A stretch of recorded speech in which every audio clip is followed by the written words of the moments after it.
Hello dear students, this is your Dr. Ishfaq sir, chemistry educator at Unacademy Srinagar.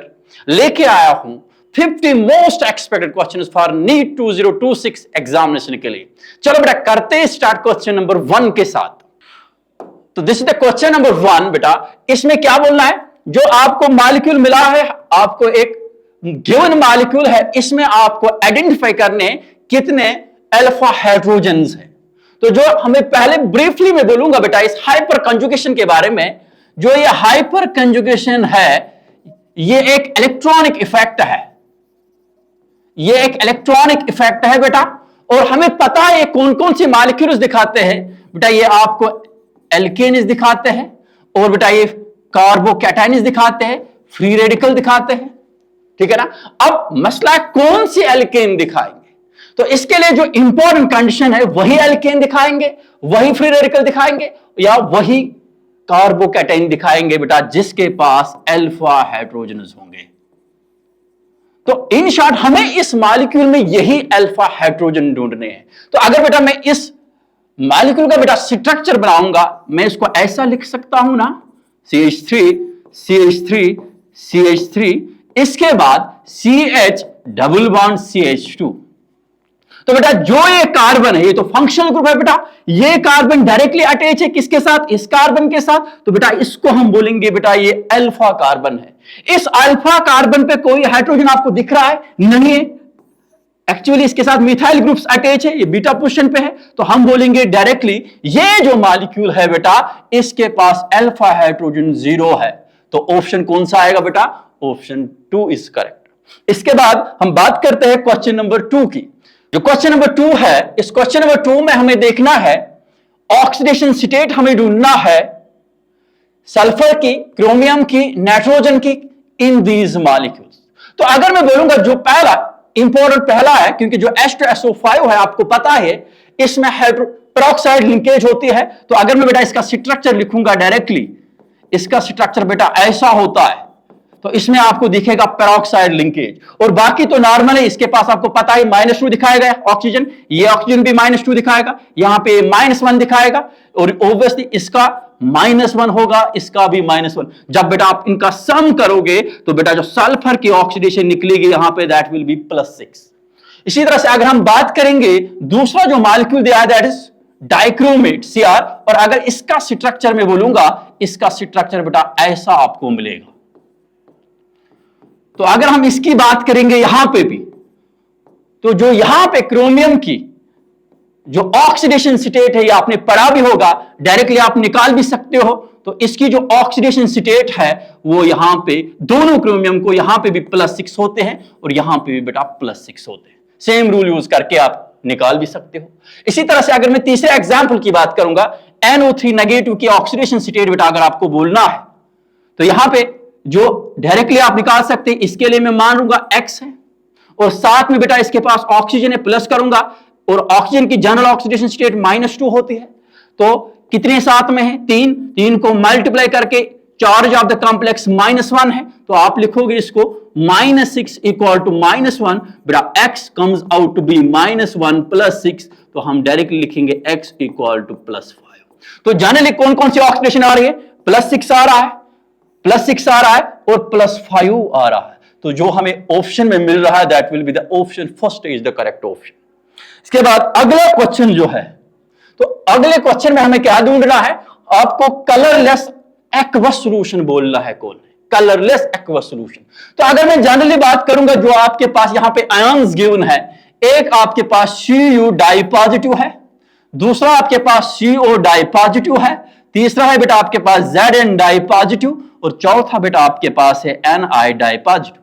तो अगर मैं इसकी इस आयन की कॉन्फ़िगरेशन बोलूंगा, इट विल बी 3d9, क्योंकि आपको पता है इसकी कॉन्फ़िगरेशन, 2 इलेक्ट्रॉन यहां पे लॉस हो जाएगा। तो जब ये कन्वर्ट हो जाएगा Cu डाई पॉजिटिव में, इस टाइम इसकी ऑक्सीडेशन, इस टाइम इसकी जो डी कॉन्फ़िगरेशन होगी दैट विल बी 3d9।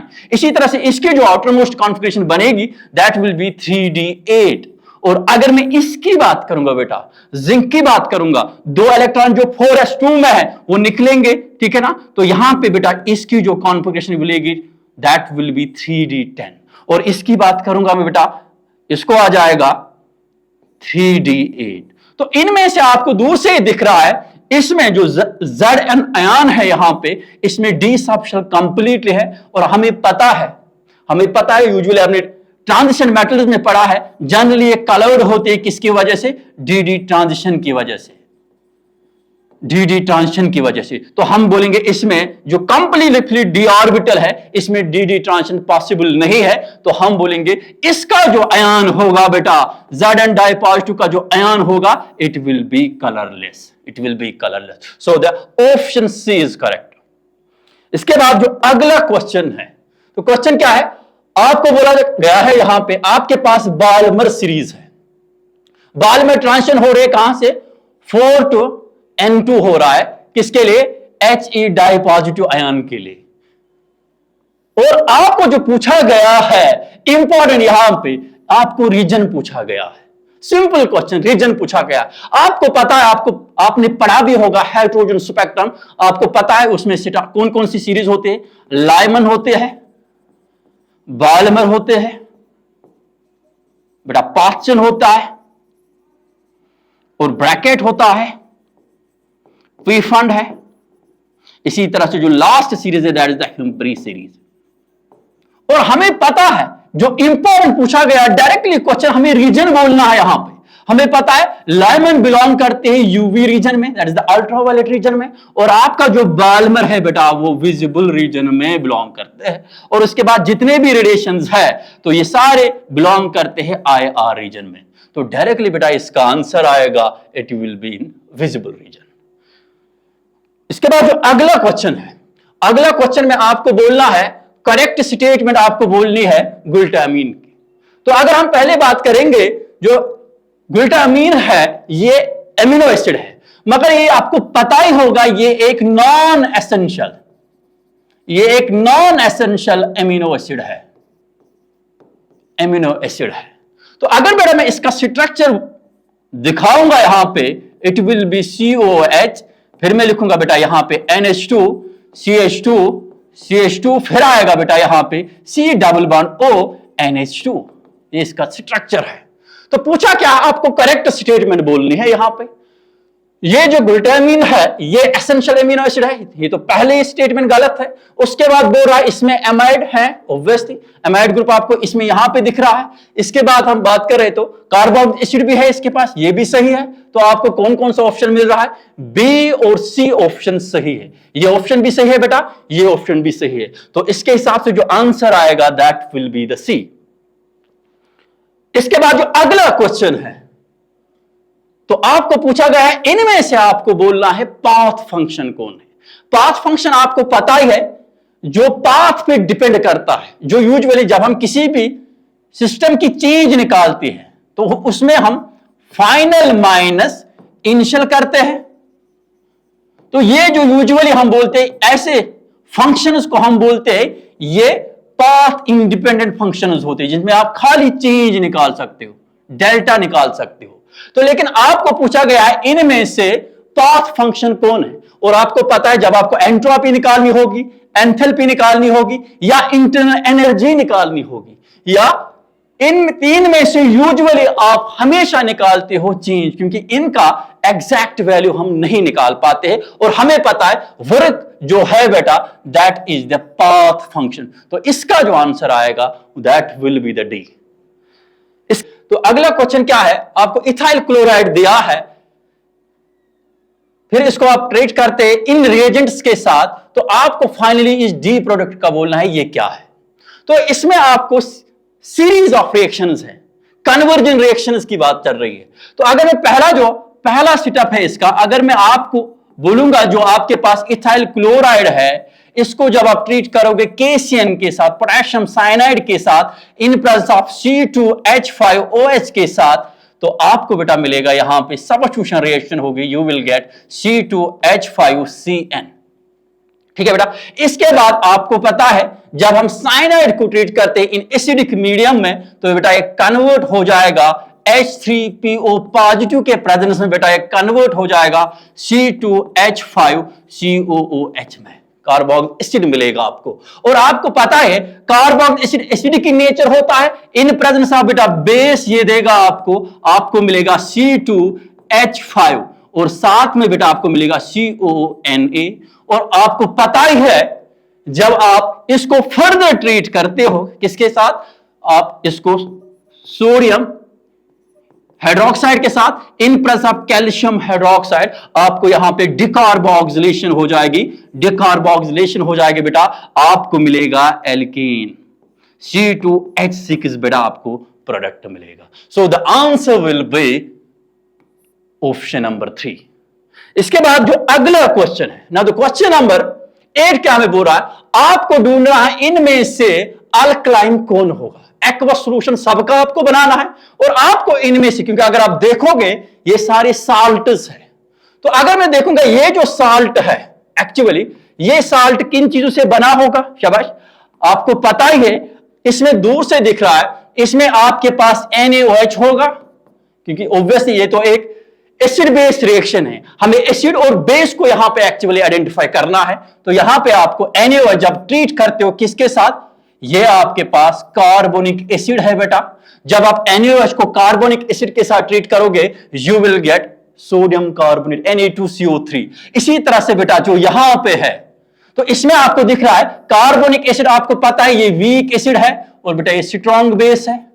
इसके बाद अगर मैं कॉपर सल्फेट की बात करूंगा, कॉपर सल्फेट ऑब्वियसली बना होगा कॉपर हाइड्रोक्साइड के साथ, इन प्रेजेंस ऑफ इसमें H2SO4 होगा, ऑब्वियसली एसिड बेस रिएक्शन में ऑब्वियसली एक साल्ट मिलेगा और आपको वाटर भी मिलेगा, तो यहां पे आपको मिलेगा क्या, कॉपर सल्फेट मिलेगा। लेकिन यहां पे क्या है, ये स्ट्रॉन्ग एसिड है बेटा और ये आप बोल सकते हैं वीक बेस है। तीसरी की अगर मैं बात करूंगा इसकी, ये किन चीजों से बना होगा, it will B ammonium hydroxide से, प्लस आपको HCl होगा यहां पे। अगर आप यहां पे भी देखोगे ये बना, ये तो स्ट्रॉन्ग एसिड है और बेटा ये वीक बेस है। जब आप यहां अगेन रिएक्शन कर रहे हो स्ट्रॉन्ग एसिड और वीक बेस के साथ, आपको ये वाला साल्ट मिल रहा है, आपको ये साल्ट मिल रहा है। तो इसके बाद अगर मैं इसकी बात करूंगा, बोलो इसमें कौन कौन सा साल्ट होगा, ऑब्वियसली एक इसमें बेस KOH होगी और इसके बाद इसमें जो एसिड होगा that will be the strong acid H2SO4। तो यहां पे दोनों स्ट्रॉन्ग हैं, जो इसका मीडियम होगा बेटा that will B neutral medium, ये बनाएगा फाइनली। लेकिन इसका डोमिनेंस एसिड का है, ये जो फाइनली होगा ये एसिडिक होगा और बेटा ये होगा ये भी एसिडिक होगा और बेटा जो पहला वाला होगा it will B basic in nature. क्यों, क्योंकि अगर आप इसको देखोगे इसमें यूजुअली NaOH और कार्बोनिक एसिड के साथ रिएक्ट कराया, हमें पता है कार्बोनिक एसिड वीक एसिड है और NaOH स्ट्रॉन्ग बेस है, तो जो फाइनल इन्फ्लुएंस दिखाएगा इसमें तो वो NaOH दिखाएगा, जो आपका फाइनल सॉल्यूशन होगा that will be the basic in nature. तो इसमें आपको ये बेसिक मिल रहा है, ये आपका एसिडिक मिलेगा, ये भी एसिडिक मिलेगा और बेटा ये आपका न्यूट्रल बनेगा। सो हमें क्वेश्चन पूछा गया है, हमें इसमें ढूंढना है ये जो एक्वस सॉल्यूशन बनेगा बेसिक सॉल्यूशन कौन होगा। सो the option first is the correct option, so the option first is the correct option. तो मैं डायरेक्टली लिखूंगा अब ये ऑप्शन सही है इसके लिए। इसके बाद जो अगला क्वेश्चन है, हमें ionisation constant for HCN at temperature this, वो बेटा आपको गिवन है, इतना है। आपको आयोनाइजेशन कांस्टेंट किसके लिए निकालना है बेटा, Kb के लिए निकालना है। हमें पता है जो आपका Ka इंटू बेटा Kb हमें पता है Kw के बराबर होता है, पता है हमें। तो हमें यहां पे जनरली जो हम बोलूंगा Kw ऑफ वाटर हमें पता है कितना होता है, 1 इंटू 10⁻⁻14। वो डिपेंड करता है टेम्परेचर कौन सा दिया है। जब इसने ये टेम्परेचर मेंशन किया है तो इस पे इसका जो वैल्यू होता है दैट इज इक्वल टू 10⁻⁻14। और यहां पे हमें Kb निकालना है, Ka कितना है, Ka का वैल्यू जो है यहां पे 4.8 इंटू 10⁻9 है, इंटू करूंगा बेटा Kb, तो Kb किसके बराबर आएगा, Kb इक्वल टू शाबाश 1 इंटू 10⁻⁻14 डिवाइड बाय 4.8 इंटू 10⁻⁻9। जब आप बेटा इसको सॉल्व करोगे it will come out to be 2.028 into 10⁻⁻6। So this will be the answer. तो जो अगला क्वेश्चन है बेटा आपको निकालना है, ये मोल कॉन्सेप्ट का क्वेश्चन है, आपको बोलने हैं यहां पे नंबर ऑफ मॉलिक्यूल्स पूछा है, नंबर ऑफ मॉलिक्यूल्स पूछा है। तो अगर हमें मॉलिक्यूल निकालेंगे, क्योंकि यहां पे आपको मॉलिक्यूल निकालना है इन टर्म्स ऑफ वॉल्यूम में, तो आपको मोल कॉन्सेप्ट में तो पढ़ाई होगा।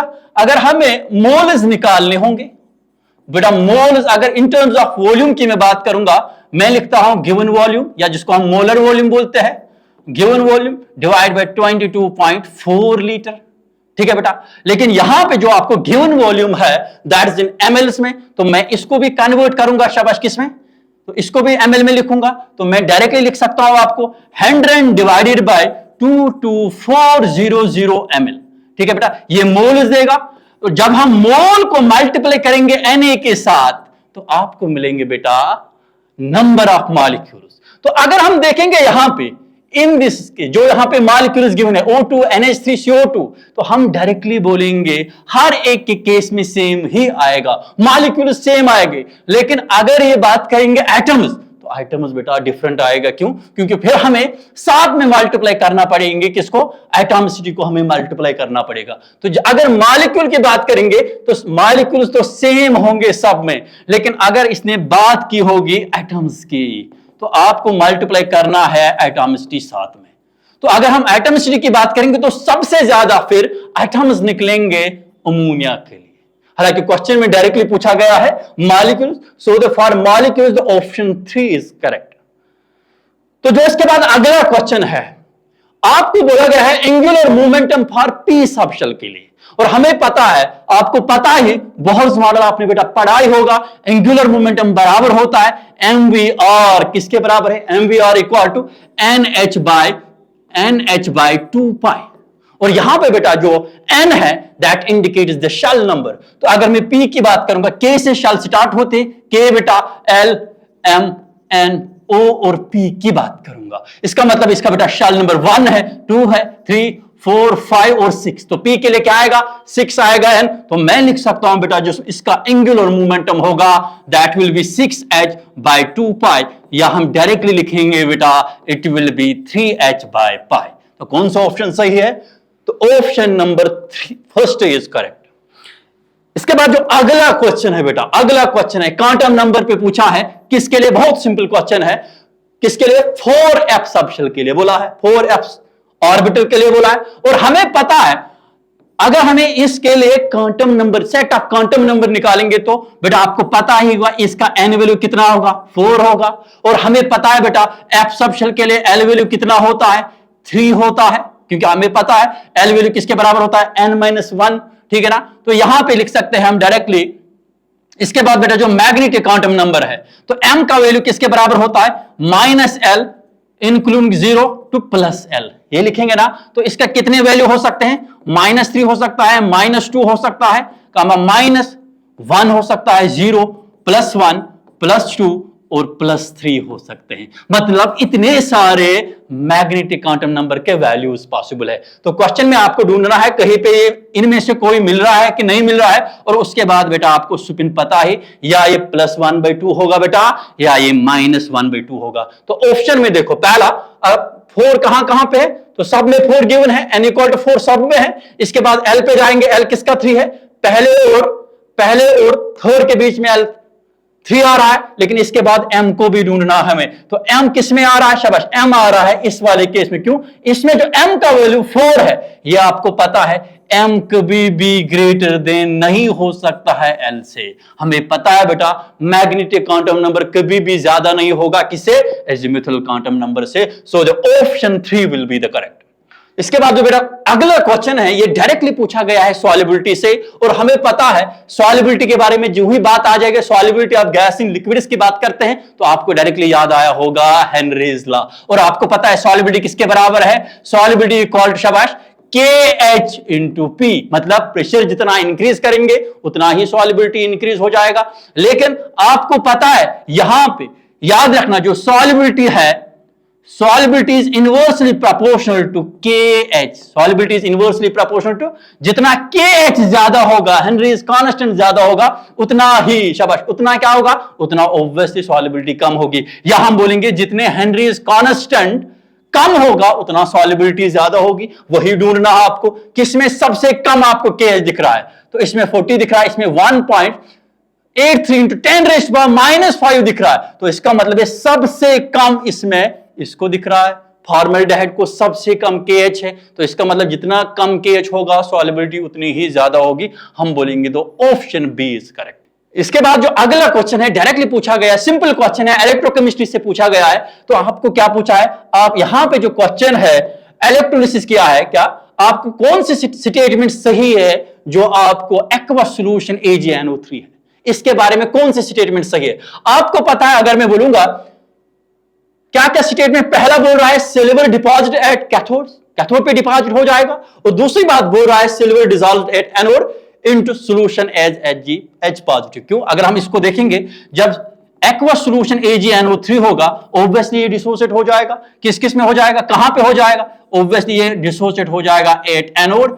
तो जहां पे Ag पॉजिटिव बेटा एनोड पे मिलेगा, आपको Ag पॉजिटिव एनोड पे मिलेगा, और उसके बाद ऑब्वियसली ये इलेक्ट्रॉन को गेन करने के लिए, इलेक्ट्रॉन कहां पे गेन करेंगे, कैथोड पे, ऑब्वियसली कैथोड पे इलेक्ट्रॉन को गेन करेंगे। जो ही इलेक्ट्रॉन को ये गेन करेंगे तो ऑब्वियसली ये डिपॉजिट किस पे हो जाएंगे, फिर ये डिपॉजिट हो जाएंगे कैथोड पे। तो इन शॉर्ट में बोलूंगा बनेंगे एनोड पे, और डिपॉजिट कहां पे हो जाएंगे बेटा, कैथोड पे। तो पहला स्टेटमेंट बोला है सिल्वर डिपॉजिट एट कैथोड, सही है ये, अभी मैंने बोला। इसके बाद अगर मैं दूसरे की बात करूंगा, silver dissolved at anode into solution as Ag positive, सही बोला इसने, क्योंकि Ag पॉजिटिव जब ये डिसोसिएट हो जाएगा एट एनोड पे ही हो जाएगा, तो वहां पे किसके फॉर्म में मिलेगा, Ag पॉजिटिव के फॉर्म में मिलेगा। तो हम बोलेंगे both A and B is correct, A and B is correct option. ठीक है बेटा। इसके बाद जो अगला क्वेश्चन है, again acceleration reasoning type question है, आपको ये भी इलेक्ट्रोकेमिस्ट्री से क्वेश्चन पूछा गया, बहुत सिंपल क्वेश्चन है। क्या पूछा गया है, आपके पास एक वीक इलेक्ट्रोलाइट है, तो मोलर कंडक्टेंस चेंज हो रही है इसमें, किससे, डाइल्यूशन से। ऑब्वियसली हमें पता है जो वीक इलेक्ट्रोलाइट्स होते हैं वो कंप्लीटली डिसोसिएट नहीं होते सॉल्यूशन में, लेकिन जब हम उसमें डाइल्यूशन करते हैं, उसमें जो कंडक्टेंस इंक्रीज होते हैं वो ऑब्वियसली डिग्री ऑफ डिसोसिएशन उसमें इंक्रीज हो जाते हैं। तो पहला स्टेटमेंट ऑब्वियसली सही है। फिर बोल रहा है गिवन कॉन्सेंट वीक इलेक्ट्रोलाइट्स की जो डिग्री ऑफ डिसोसिएशन है वो किसके बराबर बोलता है, वो बोलता है ये alpha equal to m0 m divide by m। Generally जो एक्चुअल इक्वेशन है इसके लिए that is molar conductance at any concentration divided by बेटा एक्चुअली क्या है, molar conductance at infinite dilution. अगर हमें डिग्री ऑफ डिसोसिएशन निकालना है, डिग्री ऑफ डिसोसिएशन के लिए बेटा कौन सी इक्वेशन है, that is alpha equal to lambda m divide by lambda m naught, मतलब molar conductance at infinite dilution हमें डिवाइड करना पड़ेगा। इसने यहां पे उल्टी इक्वेशन लिखी है, तो हम बोलेंगे फिर जो रीजन तो सही नहीं है, लेकिन जो पहला स्टेटमेंट है एक्सीलरेशन है वो तो सही है। हम बोलेंगे यहां पे पहला ऑप्शन है बोथ ट्रू है, गलत है। ए रीजन करेक्ट एक्सप्लेनेशन गलत, ये भी गलत है, ये भी गलत है। ए इज नॉट ट्रू, ये भी गलत है। तीसरा बोल रहा है ए करेक्ट है but R is not correct, ये सही है। तो D part will be the answer. तो इसका जो अगला क्वेश्चन है, क्वेश्चन नंबर 16 की हम बात करेंगे। सिंपल क्वेश्चन है, काइनेटिक्स से पूछा है। तो अगर हम यहां पे के की बात करेंगे, हमें यहां पे पूछा गया है आपको इनिशियल कंसंट्रेशन निकालना है।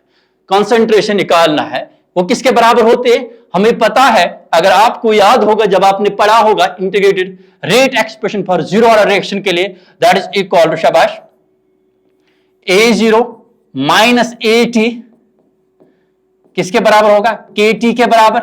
ठीक है बेटा। तो आप यहां पे डायरेक्टली लिखोगे, आपको इनिशियल कंसंट्रेशन निकालना है, A0 निकालना है, किसके बराबर होगा, KT प्लस बेटा होगा AT के बराबर। शाबाश, put the value, K given है, K कितना गिवन है, शाबाश, K इज इक्वल टू शाबाश 2 into 10 raised power minus 2 into क्या करूंगा बेटा, शाबाश 25 सेकेंड्स, 25 सेकेंड्स। और बेटा जो इसकी कॉन्सेंट्रेशन टाइम वो ऑलरेडी बोल रहे कितनी कॉन्सेंट्रेशन है, 25 सेकेंड्स में इसकी कॉन्सेंट्रेशन कितनी है, दैट इज इक्वल टू 0.5। ठीक है बेटा। जब इसको आप सॉल्व करोगे it will comes out to be 0.5 plus आ जाएगा बेटा 0.5। तो बेटा जो आपका आंसर होगा that will be the 0.1 molar. So the option C correct होगा इसके लिए। तो इसके बाद जो अगला क्वेश्चन है आपको पूछा गया है, यहां पे दो कॉम्प्लेक्सेस गिवन है। एक आपके पास MnF4 है +4 ऑक्सीडेशन स्टेट में, दूसरा है बेटा Mn2O7 है जो +7 ऑक्सीडेशन स्टेट में। आपको पूछा गया इसका क्या रीजन है, क्यों जो ऑक्सीजन वाले कॉम्प्लेक्सेस हैं वो दिखाते हैं हायर ऑक्सीडेशन स्टेट और जो Mn4 है जो दिखाता है लोअर ऑक्सीडेशन स्टेट। इसका जो मेन रीजन होता है, ये याद रखना बेटा, जो फ्लोरीन होते हैं हर जगह पे आपको ये फ्लोरीन सिंगल बॉन्ड के फॉर्म में ही मिलेंगे, और जो आपको ऑक्सीजन है स्पेशली इन ट्रांजिशन मेटल्स में बेटा ये आपको डबल बॉन्ड फॉर्म में ही मिलेंगे। तो इसका जो बेटा आंसर होगा it will be the D. तो इसके बाद बेटा जो अगला क्वेश्चन है, ये एक रिएक्शन बेटा आपके पास गिवन है, एक रिएक्शन गिवन है। इसमें आपको पूछा गया है ये रिएक्शन बेटा आपको आइडेंटिफाई करना है ये स्पॉन्टेनियस है कि नॉन स्पॉन्टेनियस। तो आपको पता है स्पॉन्टेनियस के लिए जो इंपॉर्टेंट कंडीशन है बेटा, जो डेल्टा जी वो बेटा हमेशा नेगेटिव होना चाहिए। Those reactions are always spontaneous जिनका डेल्टा जी क्या होगा, नेगेटिव होगा। तो अगर हमें पता है डेल्टा जी किसके बराबर है बेटा, आपको पता ही होगा डेल्टा जी किसके बराबर है, delta H minus T del S, ठीक है। और आपको पता है यहां पे जो डेल्टा एच है वो किसके बराबर है, -Q किलोजूल के बराबर है। और इसके बाद अगर मैं बोलूंगा यहां पे चेंज इन एंट्रोपी वो भी पॉजिटिव है, तो अगर मैं लिखूंगा इस डेल्टा एच के बजाय क्या लिख सकता हूं, -Q माइनस क्या करूंगा, शाबाश, ये भी पॉजिटिव है, पॉजिटिव इंटू माइनस क्या, प्लस इंटू माइनस क्या आ जाएगा, ऑब्वियसली वो माइनस ही आएगा। तो इन शॉर्ट में बोलूंगा इन दोनों का जो प्रोडक्ट होगा that is -Q minus T del S. तो डेल्टा जी आपको नेट में निकलेगा नेगेटिव। इसका मतलब है कोई भी टेम्परेचर आप लो, चाहे आप टेम्परेचर को इंक्रीज करोगे या टेम्परेचर को डिक्रीज करोगे, ये जो प्रोडक्ट होगा इन दोनों का जो प्रोडक्ट है वो हमेशा नेगेटिव ही निकलेगा। तो इसका क्या मतलब है, इसका मतलब है ये जो रिएक्शन होगी फिर ये किसी भी कंडीशन पे चाहे आप टेम्परेचर को इंक्रीज करोगे या टेम्परेचर को डिक्रीज करोगे, जो बेटा इसका नेट डेल्टा जी निकलेगा दैट विल बी नेगेटिव। तो हम बोल सकते हैं ये तो ऑब्वियसली स्पॉन्टेनियस होगा। पहला ऑप्शन इसने बोला नॉन स्पॉन्टेनियस, सवाल ही पैदा नहीं है। इसके बाद है जो स्पॉन्टेनियस बोल रहा है एट एनी टेम्परेचर, सही बात यह है किसी भी टेम्परेचर, क्योंकि अगर आप यहां पे टेम्परेचर इंक्रीज करोगे या डिक्रीज करोगे तो चेंज नेट यहां पे नेगेटिव ही आ रहा है। तो हम बोलेंगे जो ऑप्शन बी इसके लिए सही है। जो बेटा अगला क्वेश्चन है, यहां पे आपको increasing order of electron affinity बोलनी है। तो यहां पे जो कॉन्फ़िगरेशन गिवन है बेटा, जो ये वाले कॉन्फ़िगरेशन आपको याद ही होगा, ये कॉन्फ़िगरेशन है क्लोरीन के लिए, और ये वाले जो कॉन्फ़िगरेशन है बेटा ये नाइट्रोजन के लिए, क्योंकि नाइट्रोजन का एटॉमिक नंबर 7 है। जब आप कॉन्फ़िगरेशन करोगे तो ये ऐसी कॉन्फ़िगरेशन मिलेगी। इसके बाद अगर मैं ये वाली बोलूंगा ये किसके लिए है बेटा, फ्लोरीन के लिए है। और ये जो इलेक्ट्रॉनिक कॉन्फ़िगरेशन है बेटा ये सोडियम के लिए है। और आपको पता ही होगा पीरियोडिक टेबल में सबसे ज्यादा जो इलेक्ट्रॉन एफिनिटी है वो हैलोजन्स को होते हैं। हैलोजन में से भी सबसे ज्यादा बेटा क्लोरीन का होता है, फिर बेटा फ्लोरीन आएगा। और यहां पे सोडियम और नाइट्रोजन में हमेशा बेटा याद रखना इसकी जो यहां पे हाफ फिल्ड इलेक्ट्रॉनिक कॉन्फ़िगरेशन होते हैं, इसकी वजह से इसकी जो इलेक्ट्रॉन एफिनिटी है वो कम होते हैं बेटा सोडियम की वजह से। मतलब फ्लोरीन के बाद बेटा आपको सोडियम आएगा, सोडियम के बाद बेटा आपको नाइट्रोजन आएगा। किसके साथ ऑप्शन मिल रहा है, ध्यान दो बेटा। सबसे पहले तो फर्स्ट आएगा, फर्स्ट कहां पे, ए और डी में फर्स्ट है। इसके बाद क्या है, थर्ड आ रहा है, थर्ड कहां पे है, थर्ड यहां पे आ रहा है। तो इसका मतलब है डायरेक्टली ये वाली ऑप्शन सही है। तो इसके बाद जो अगला क्वेश्चन है,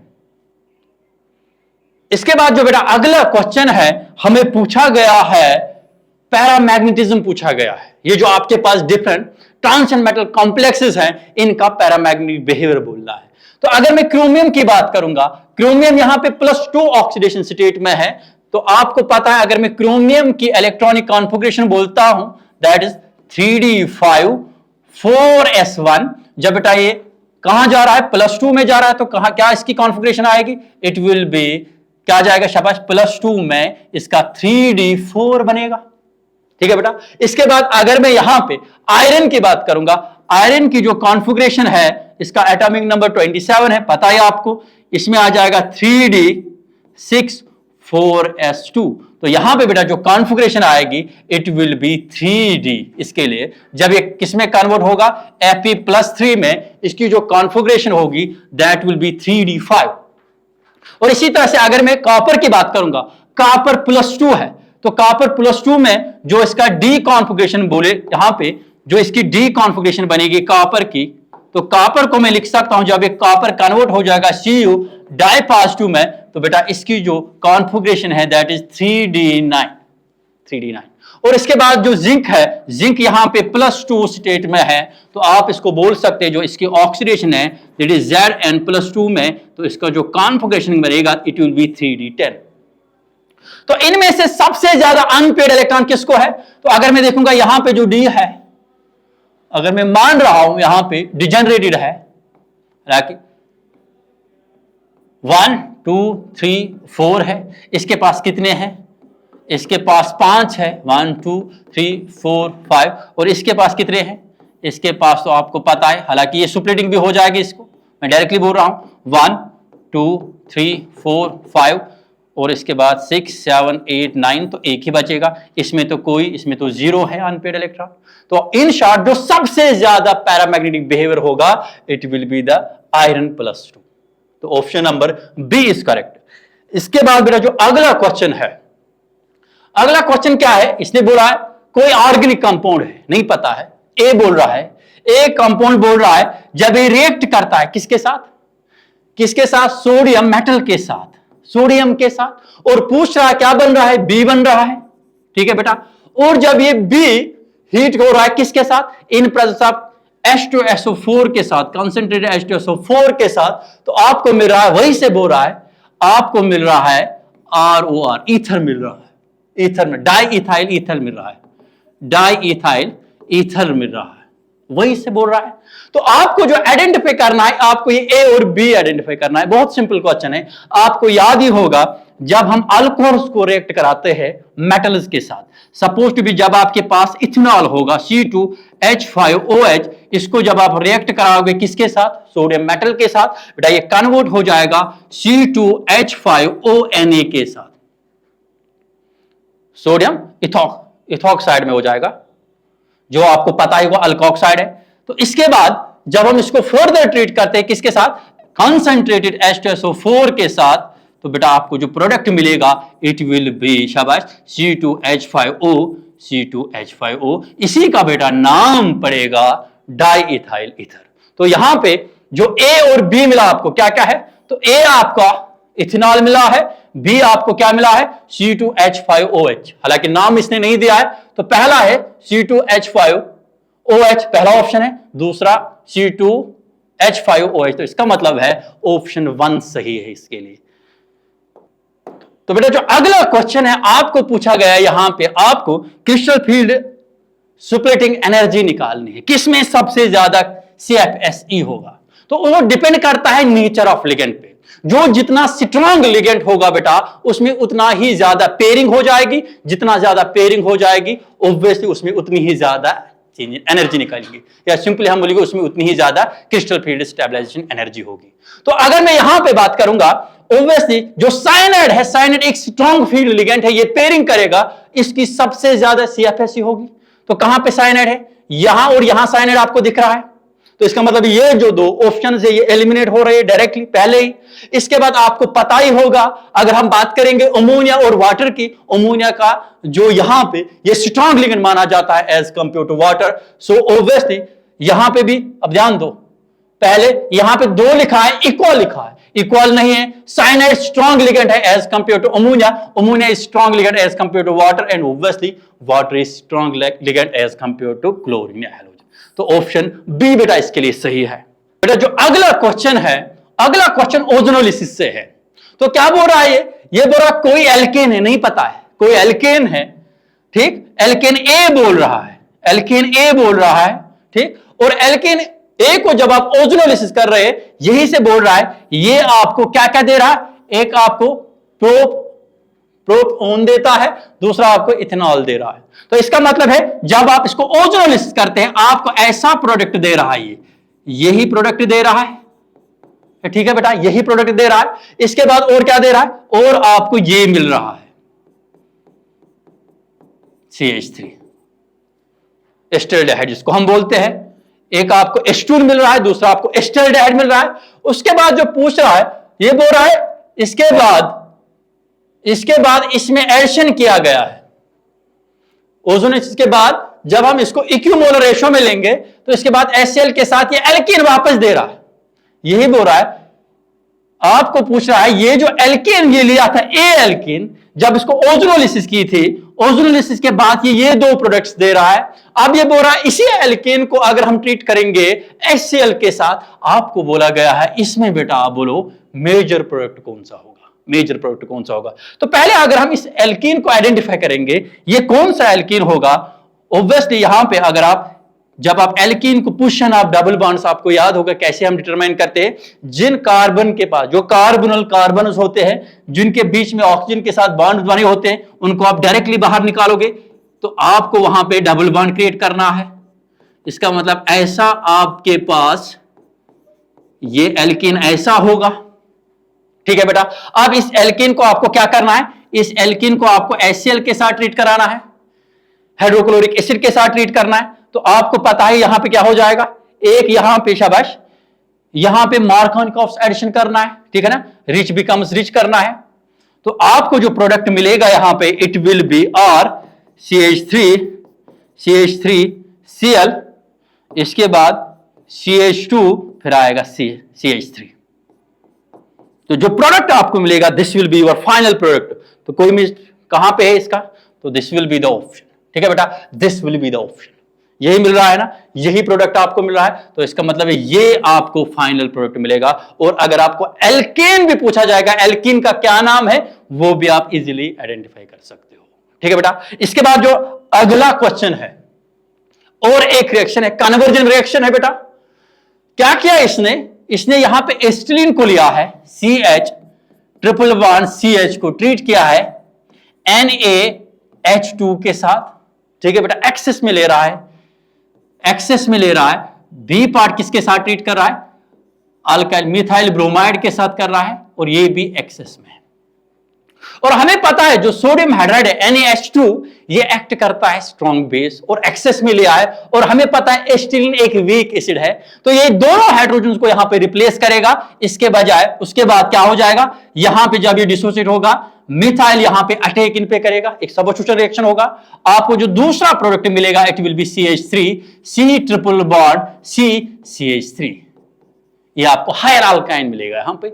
इसके बाद क्या बोल रहा है, अब बोल रहा है जो आपको ये A मिला है, A हमें ये मिला है, ठीक है बेटा। इसके बाद जो आपको ये A मिला है, A को फर्दर ट्रीट करते हैं किसके साथ, लिंड-लॉर्स कैटलिस्ट के साथ, LR के साथ, लिंड-लॉर्स कैटलिस्ट के साथ। जो लिंड-लॉर्स कैटलिस्ट आपको पता है दो इंपॉर्टेंट रिएक्शन है, एक तो आपने सुना होगा बर्च रिडक्शन, दूसरा है लिंड-लॉर्स कैटलिस्ट। तो अगर हम लिंड-लॉर्स की बात करेंगे, ये हाइड्रोजन मॉलिक्यूल तो ऐड करेंगे across the carbon carbon triple bond, मगर हमेशा बेटा याद रखना जो यहां पे हाइड्रोजन का एडिशन होगा इन केस ऑफ लिंड-लॉर्स कैटलिस्ट में, वो बेटा हमेशा याद रखना ये आपको सिस एल्कीन देगा। और अगर यही रिएक्शन हम बर्च रिडक्शन में करेंगे तो it will gives you the trans product, याद रखना ट्रांस प्रोडक्ट। तो यहां पे मगर आप इसने किसके साथ करवाया, इसने लिंड-लॉर्स कैटलिस्ट के साथ करवाया, तो आपको बेटा जो यहां पे प्रोडक्ट मिलेगा इट विल बी CH, शाबाश, CH, और यहां पे बेटा आपको CH, और यहां पे आपको CH3 और CH3, तो आपको सिस एल्कीन मिल रहा है, सिस एल्कीन मिल रहा है। जो आपको प्रोडक्ट B है तो क्या मिलेगा आपको, ब्यूट 1, तो cis but 2 ene is the correct option. तो ये आपको बेटा प्रोडक्ट मिलेगा, ठीक है। जो अगला क्वेश्चन है इसके बाद, ये स्टेबिलिटी ऑफ कार्बेनिन की बात चल रही है यहां पे। जो अगला क्वेश्चन है यहां पे बोला है आपको आइडेंटिफाई करना है मोस्ट स्टेबल कार्बेनिन कौन है यहां पे। और आपको पता है, अगर आपको याद होगा जब हम इनकी स्टेबिलिटी की बात करते हैं, जब हम स्टेबिलिटी ऑफ कार्बेनिन की बात करते हैं, तो हमें पता है जितना magnitude of negative charge increase हो जाएगा कार्बन पे, उतना ही ज्यादा अनस्टेबल बनेगा कार्बेनिन। तो इनमें से देखना है, अगर मैं बोलूंगा ये CH3, जो यहां पे दिखाएंगे it will shows plus I effect, ये तो इंडक्टिव इफेक्ट दिखाएंगे, ये भी दिखाएंगे और ये भी दिखाएंगे। तो in short net charge on carbon वो ज्यादा इंक्रीज हो जाएगा, इसकी वजह से ये हाईली अनस्टेबल बनेगा। आपको क्या पूछा गया, इन शॉर्ट में बोलूंगा, जितने ज्यादा अल्काइल ग्रुप्स डायरेक्टली अटैच होंगे नेगेटिव चार्ज कार्बन के साथ, उतना ही वो कार्बोनिल अनस्टेबल बनेगा। तो इनमें डायरेक्टली इसमें तो 3 अल्काइल ग्रुप्स अटैच है, इसमें तो 2 है, इसमें तो बेटा 1 है, हालांकि कम है। इनमें से अगर इन 3 को हम कंपेयर करेंगे, सबसे ज्यादा तो 3 होगा, लेकिन यहां पे जो बोला गया, यहां पे सबसे ज्यादा स्टेबल बोला गया है 4 में से। तो अगर हम चौथे की बात करेंगे, चौथा आपके पास ऐसा बेंजाइल कार्बेनिन है, बेंजाइलिक कार्बेनिन है। तो आपको पता है ये जो बेंजाइलिक कार्बन है, इट अंडरगोज रेजोनेंस। इस रेजोनेंस की वजह से ये मोर स्टेबल बन रहा है। रेजोनेंस की वजह से बेटा क्या बन रहा है, मोर स्टेबल बन रहा है। तो सबसे ज्यादा जो स्टेबल होगा इट विल बी 4th। अगर ऑर्डर भी पूछा जाएगा, सबसे ज्यादा स्टेबल 4 आएगा, इसके बाद क्या आएगा बेटा 3 आएगा, 3 के बाद 2 आएगा, 2 के बाद बेटा 1 आएगा। तो 1 जो सबसे लीस्ट होगा। तो इसके बाद जो बेटा अगला क्वेश्चन है वो डायरेक्टली पूछा गया है, जिदॉल्स मेथड से हम किन में से एस्टिमेशन ऑफ नाइट्रोजन निकाल सकते हैं। पहले आपको पता होगा ना, जो जिदॉल्स मेथड है, इसमें हम जो ये मेथड है बेटा, ये हमेशा याद रखना, इसमें हम एस्टिमेशन ऑफ नाइट्रोजन निकालते हैं। कितना नाइट्रोजन निकलेगा, एस्टिमेशन ऑफ नाइट्रोजन, किसी भी ऑर्गेनिक कंपाउंड में कितना नाइट्रोजन निकल रहा है, कितना है इसमें प्रेजेंट नाइट्रोजन, वो हम निकाल सकते हैं इस मेथड से। तो पहली बात है, इसमें याद रखोगे आप, इस मेथड में हमेशा याद रखना, ये प्राइमरी अमाइन्स दिखाते हैं, प्राइमरी अमाइन्स दिखाते हैं, सेकेंडरी दिखाते हैं, और बेटा टर्शियरी भी दिखाते हैं। और कौन नहीं दिखाता है, एरोमेटिक में याद रखना बेटा, और एरोमेटिक एमाइन्स भी दिखाते हैं। कौन नहीं दिखाते हैं, ये हमेशा याद रखना बेटा, एक एजो कंपाउंड्स नहीं दिखाते हैं, नॉन शोज एजो कंपाउंड, ये टेस्ट नहीं दिखाते हैं। इसके बाद जो आपको हिटेरियो साइक्लिक एरोमेटिक कंपाउंड्स होंगे, जैसे आपके पास पेरिडीन है, क्विनोलिन है, ठीक है ना, वो भी ये टेस्ट नहीं दिखाएंगे।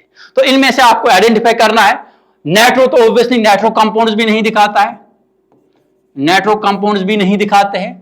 तो ये जो एजो कंपाउंड होगा आपके पास, या हिटेरियो एरोमेटिक कंपाउंड होगा आपके पास, या नाइट्रो कंपाउंड्स होंगे आपके पास, ये हमेशा याद रखना। ये जो मॉलिक्यूल्स है बेटा, ये टेस्ट नहीं देते हैं। खाली कौन कौन दे सकता है, एमाइन्स दे सकते हैं सारे, प्राइमरी सेकेंडरी टर्शियरी दे सकता है, और बेटा एरोमेटिक एमाइन दे सकता है। इनमें से आप आइडेंटिफाई करो, obviously it will be the aniline which shows this test. तो इसका अगला क्वेश्चन है, डायरेक्टली हाइब्रिडाइजेशन से पूछा गया है, डायरेक्टली हाइब्रिडाइजेशन जो क्वेश्चन है। एक तो हमें हाइब्रिडेशन देखनी है, साथ में हमें ज्योमेट्री ऑफ मॉलिक्यूल्स देखनी है। यहां पे ये डायरेक्टली आपको जो क्वेश्चन है वेस्पर थ्योरी से भी सॉल्व हो जाएगा। तो अगर मैं देखूंगा यहां पे जो हाइब्रिडाइजेशन है, पहला जो मॉलिक्यूल है यहां पे XeF4 है। तो जब हम XeF4 को सॉल्व करेंगे, टोटल वैलेंस इलेक्ट्रॉन यूज करके 8 + 4 × 7, ठीक है बेटा, it comes out to be कितना आ जाएगा, it will be 36 divided by 8, क्योंकि ग्रेटर देन 8 आ रहा है वैलेंस इलेक्ट्रॉन। तो आपको यहां पे आ जाएगा, इट विल बी 4 28 32, और बचा कितना है 4 को आपको डिवाइड करना है 2 के साथ, क्योंकि लेस देन 8 आ रहा है। तो यहां पे अगेन आपको 2 ऐड करना है। तो मैं लिखूंगा जो यहां पे इसमें हाइब्रिडाइजेशन है, इट विल बी 6। और जब 6 हाइब्रिडेशन होते हैं, बोलो हाइब्रिडेशन 6 का मतलब है sp3d2, sp3d2। अब मुझे बोलो, अगर मुझे निकालना है number of lone pair of electrons, तो कैसे निकालूंगा, Lp किसके बराबर है, इट विल बी हाइब्रिडेशन कितनी है, दैट इज 6, माइनस क्या करूंगा, शाबाश, नंबर ऑफ आइटम्स अटैच कितने हैं 4, तो कितने बन रहे लोन पेयर ऑफ इलेक्ट्रॉन 2। जो हम जनरली बोलते हैं इसकी ज्योमेट्री जो एक्सपेक्टेड है, यहां पे जो शेप इसकी बन रही है वो क्या होना चाहिए, ऑक्टाहेड्रल होना चाहिए। लेकिन जो actual geometry of the molecule है, इसके पास 2 लोन पेयर ऑफ इलेक्ट्रॉन है, और हमें पता है वेस्पर में अगर आपको हाइब्रिडेशन 6 निकल रही है, 2 लोन पेयर ऑफ इलेक्ट्रॉन है, उसकी जो बेटा ज्योमेट्री बनेगी that will be the squirrel planar. इसी तरह से अगर हम बात करेंगे XeF4 6 की, तो इसमें भी आप यही रूल यूज करोगे, 8 शाबाश इंटू कितना करोगे आप, 6 है इंटू 7 कितना आ जाएगा, it will come out to be 50 को आप बेटा डिवाइड 8 से करोगे, ग्रेटर देन 8 है, तो यहां पे आपको 8 से 48 46 आ जाएगा। अब 2 बचे हैं, 2 को डिवाइड से, क्योंकि लेस देन 8 है, डिवाइड 2 से करना पड़ेगा, तो यहां पे 1 ऐड करना है। तो यहां पे बेटा जो हाइब्रिडेशन आ रही है दैट इज 7, 7 का मतलब क्या है, तो हम बोलेंगे 7 इज sp3d3। जो यहां पे sp3d3 की जो हाइब्रिडेशन निकलेगी ऑब्वियसली, और नंबर ऑफ लोन पेयर्स भी अगर निकालने होंगे तो आप यहां पे डायरेक्टली LP इक्वल टू 7 - 6, तो यहां पे 1 आ रहा है। तो हम जो यहां पे बोलेंगे डायरेक्टली जो XeF6 है, इसकी बेटा जो ज्योमेट्री है that will be the distorted octahedral. तो इसके बाद अगर मैं बात करूंगा यहां पे XeO3 की, अगर मैं XeO3 यहां पे लिखूंगा तो जब आप इसको निकालोगे ऐसे ही, तो यहां पे बेटा H का वैल्यू बेटा 4 आएगा। 4 का मतलब है sp3 हाइब्रिडाइजेशन है। जब sp3 हाइब्रिडाइजेशन है तो जनरली जो ज्योमेट्री हम बोलते हैं इसकी वो टेट्राहेड्रल होनी चाहिए, लेकिन इसके पास कितने नंबर ऑफ आइटम्स अटैच है, या मैं लोन पेयर ऑफ इलेक्ट्रॉन निकालूंगा कितना है, 4 minus number of items attach 3 है, तो वो 1 आ रहा है। तो वेस्पर थ्योरी में आपने पढ़ा होगा जब हाइब्रिडेशन 4 होगी और उसमें लोन पेयर 1 होगा तो उसकी ज्योमेट्री पिरामिडल बनेगी। ठीक, तो ऐसे मैच करो। जो और एक बचा है तो ऑब्वियसली इसकी ज्योमेट्री ये होगी, ये एक बचा है। तो सबसे पहले मुझे बोलो जो ए किसके साथ मिल रहा है, ए यहां पे सेकंड के साथ मिल रहा है, ए सेकंड के साथ मिल रहा है, तो यहां पे जो ऑप्शन 2 है, ए यहां पे सेकंड के साथ मिल रहा है, बी किसके साथ मिल रहा है, थर्ड के साथ, बी थर्ड के साथ मिल रहा है, तो हम बोलेंगे डायरेक्टली ऑप्शन सेकंड करेक्ट है इसके लिए।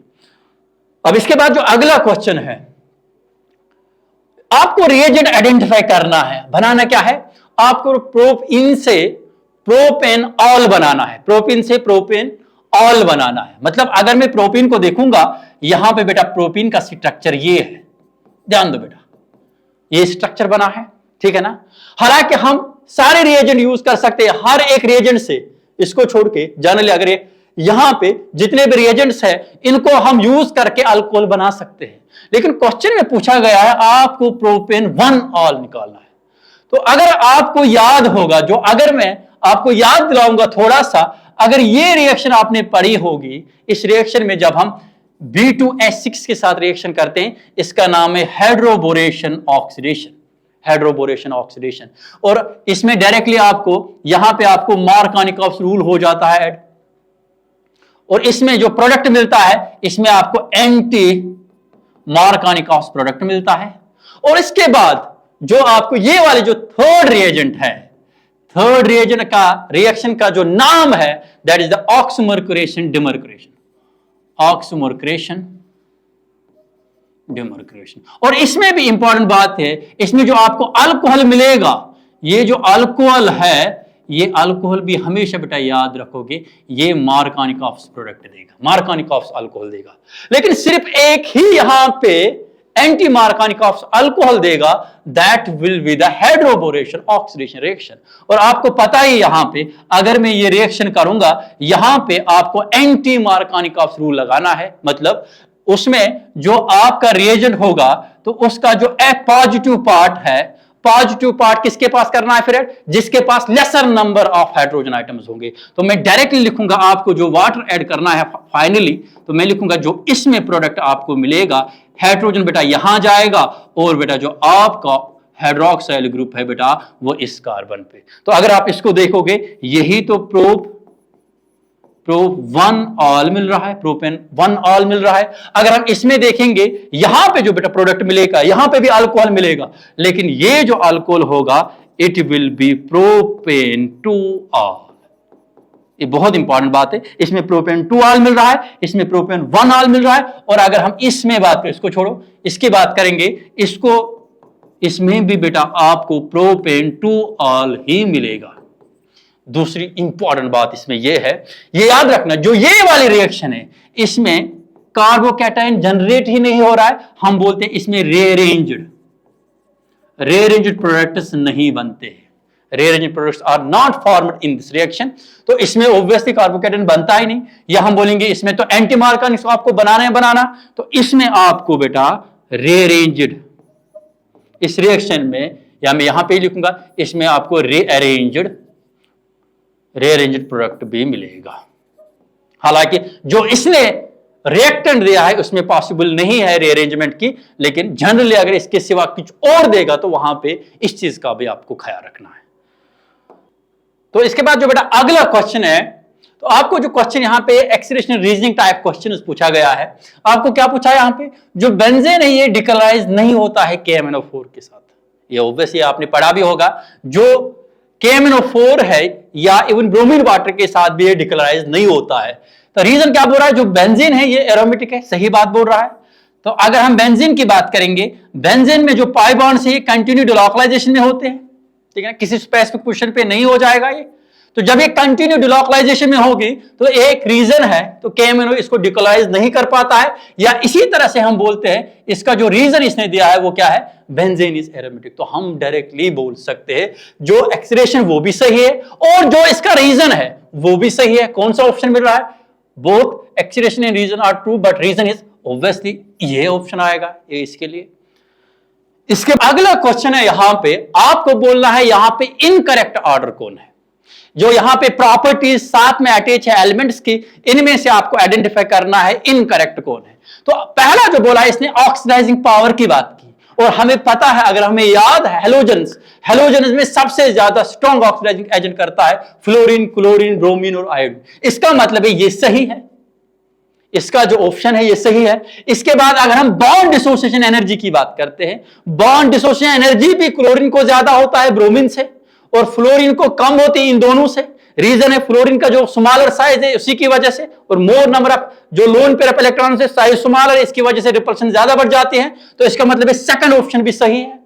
और उसके बाद जो थर्ड ऑप्शन है इलेक्ट्रॉन एफिनिटी की इसने बात की, अगर हम थर्ड की बात करेंगे, जो यहां पे ऑक्सीजन फैमिली इसने दिया है, ऑक्सीजन है, सल्फर है, सेलेनियम है, टुलूरियम है और पोलोनियम है।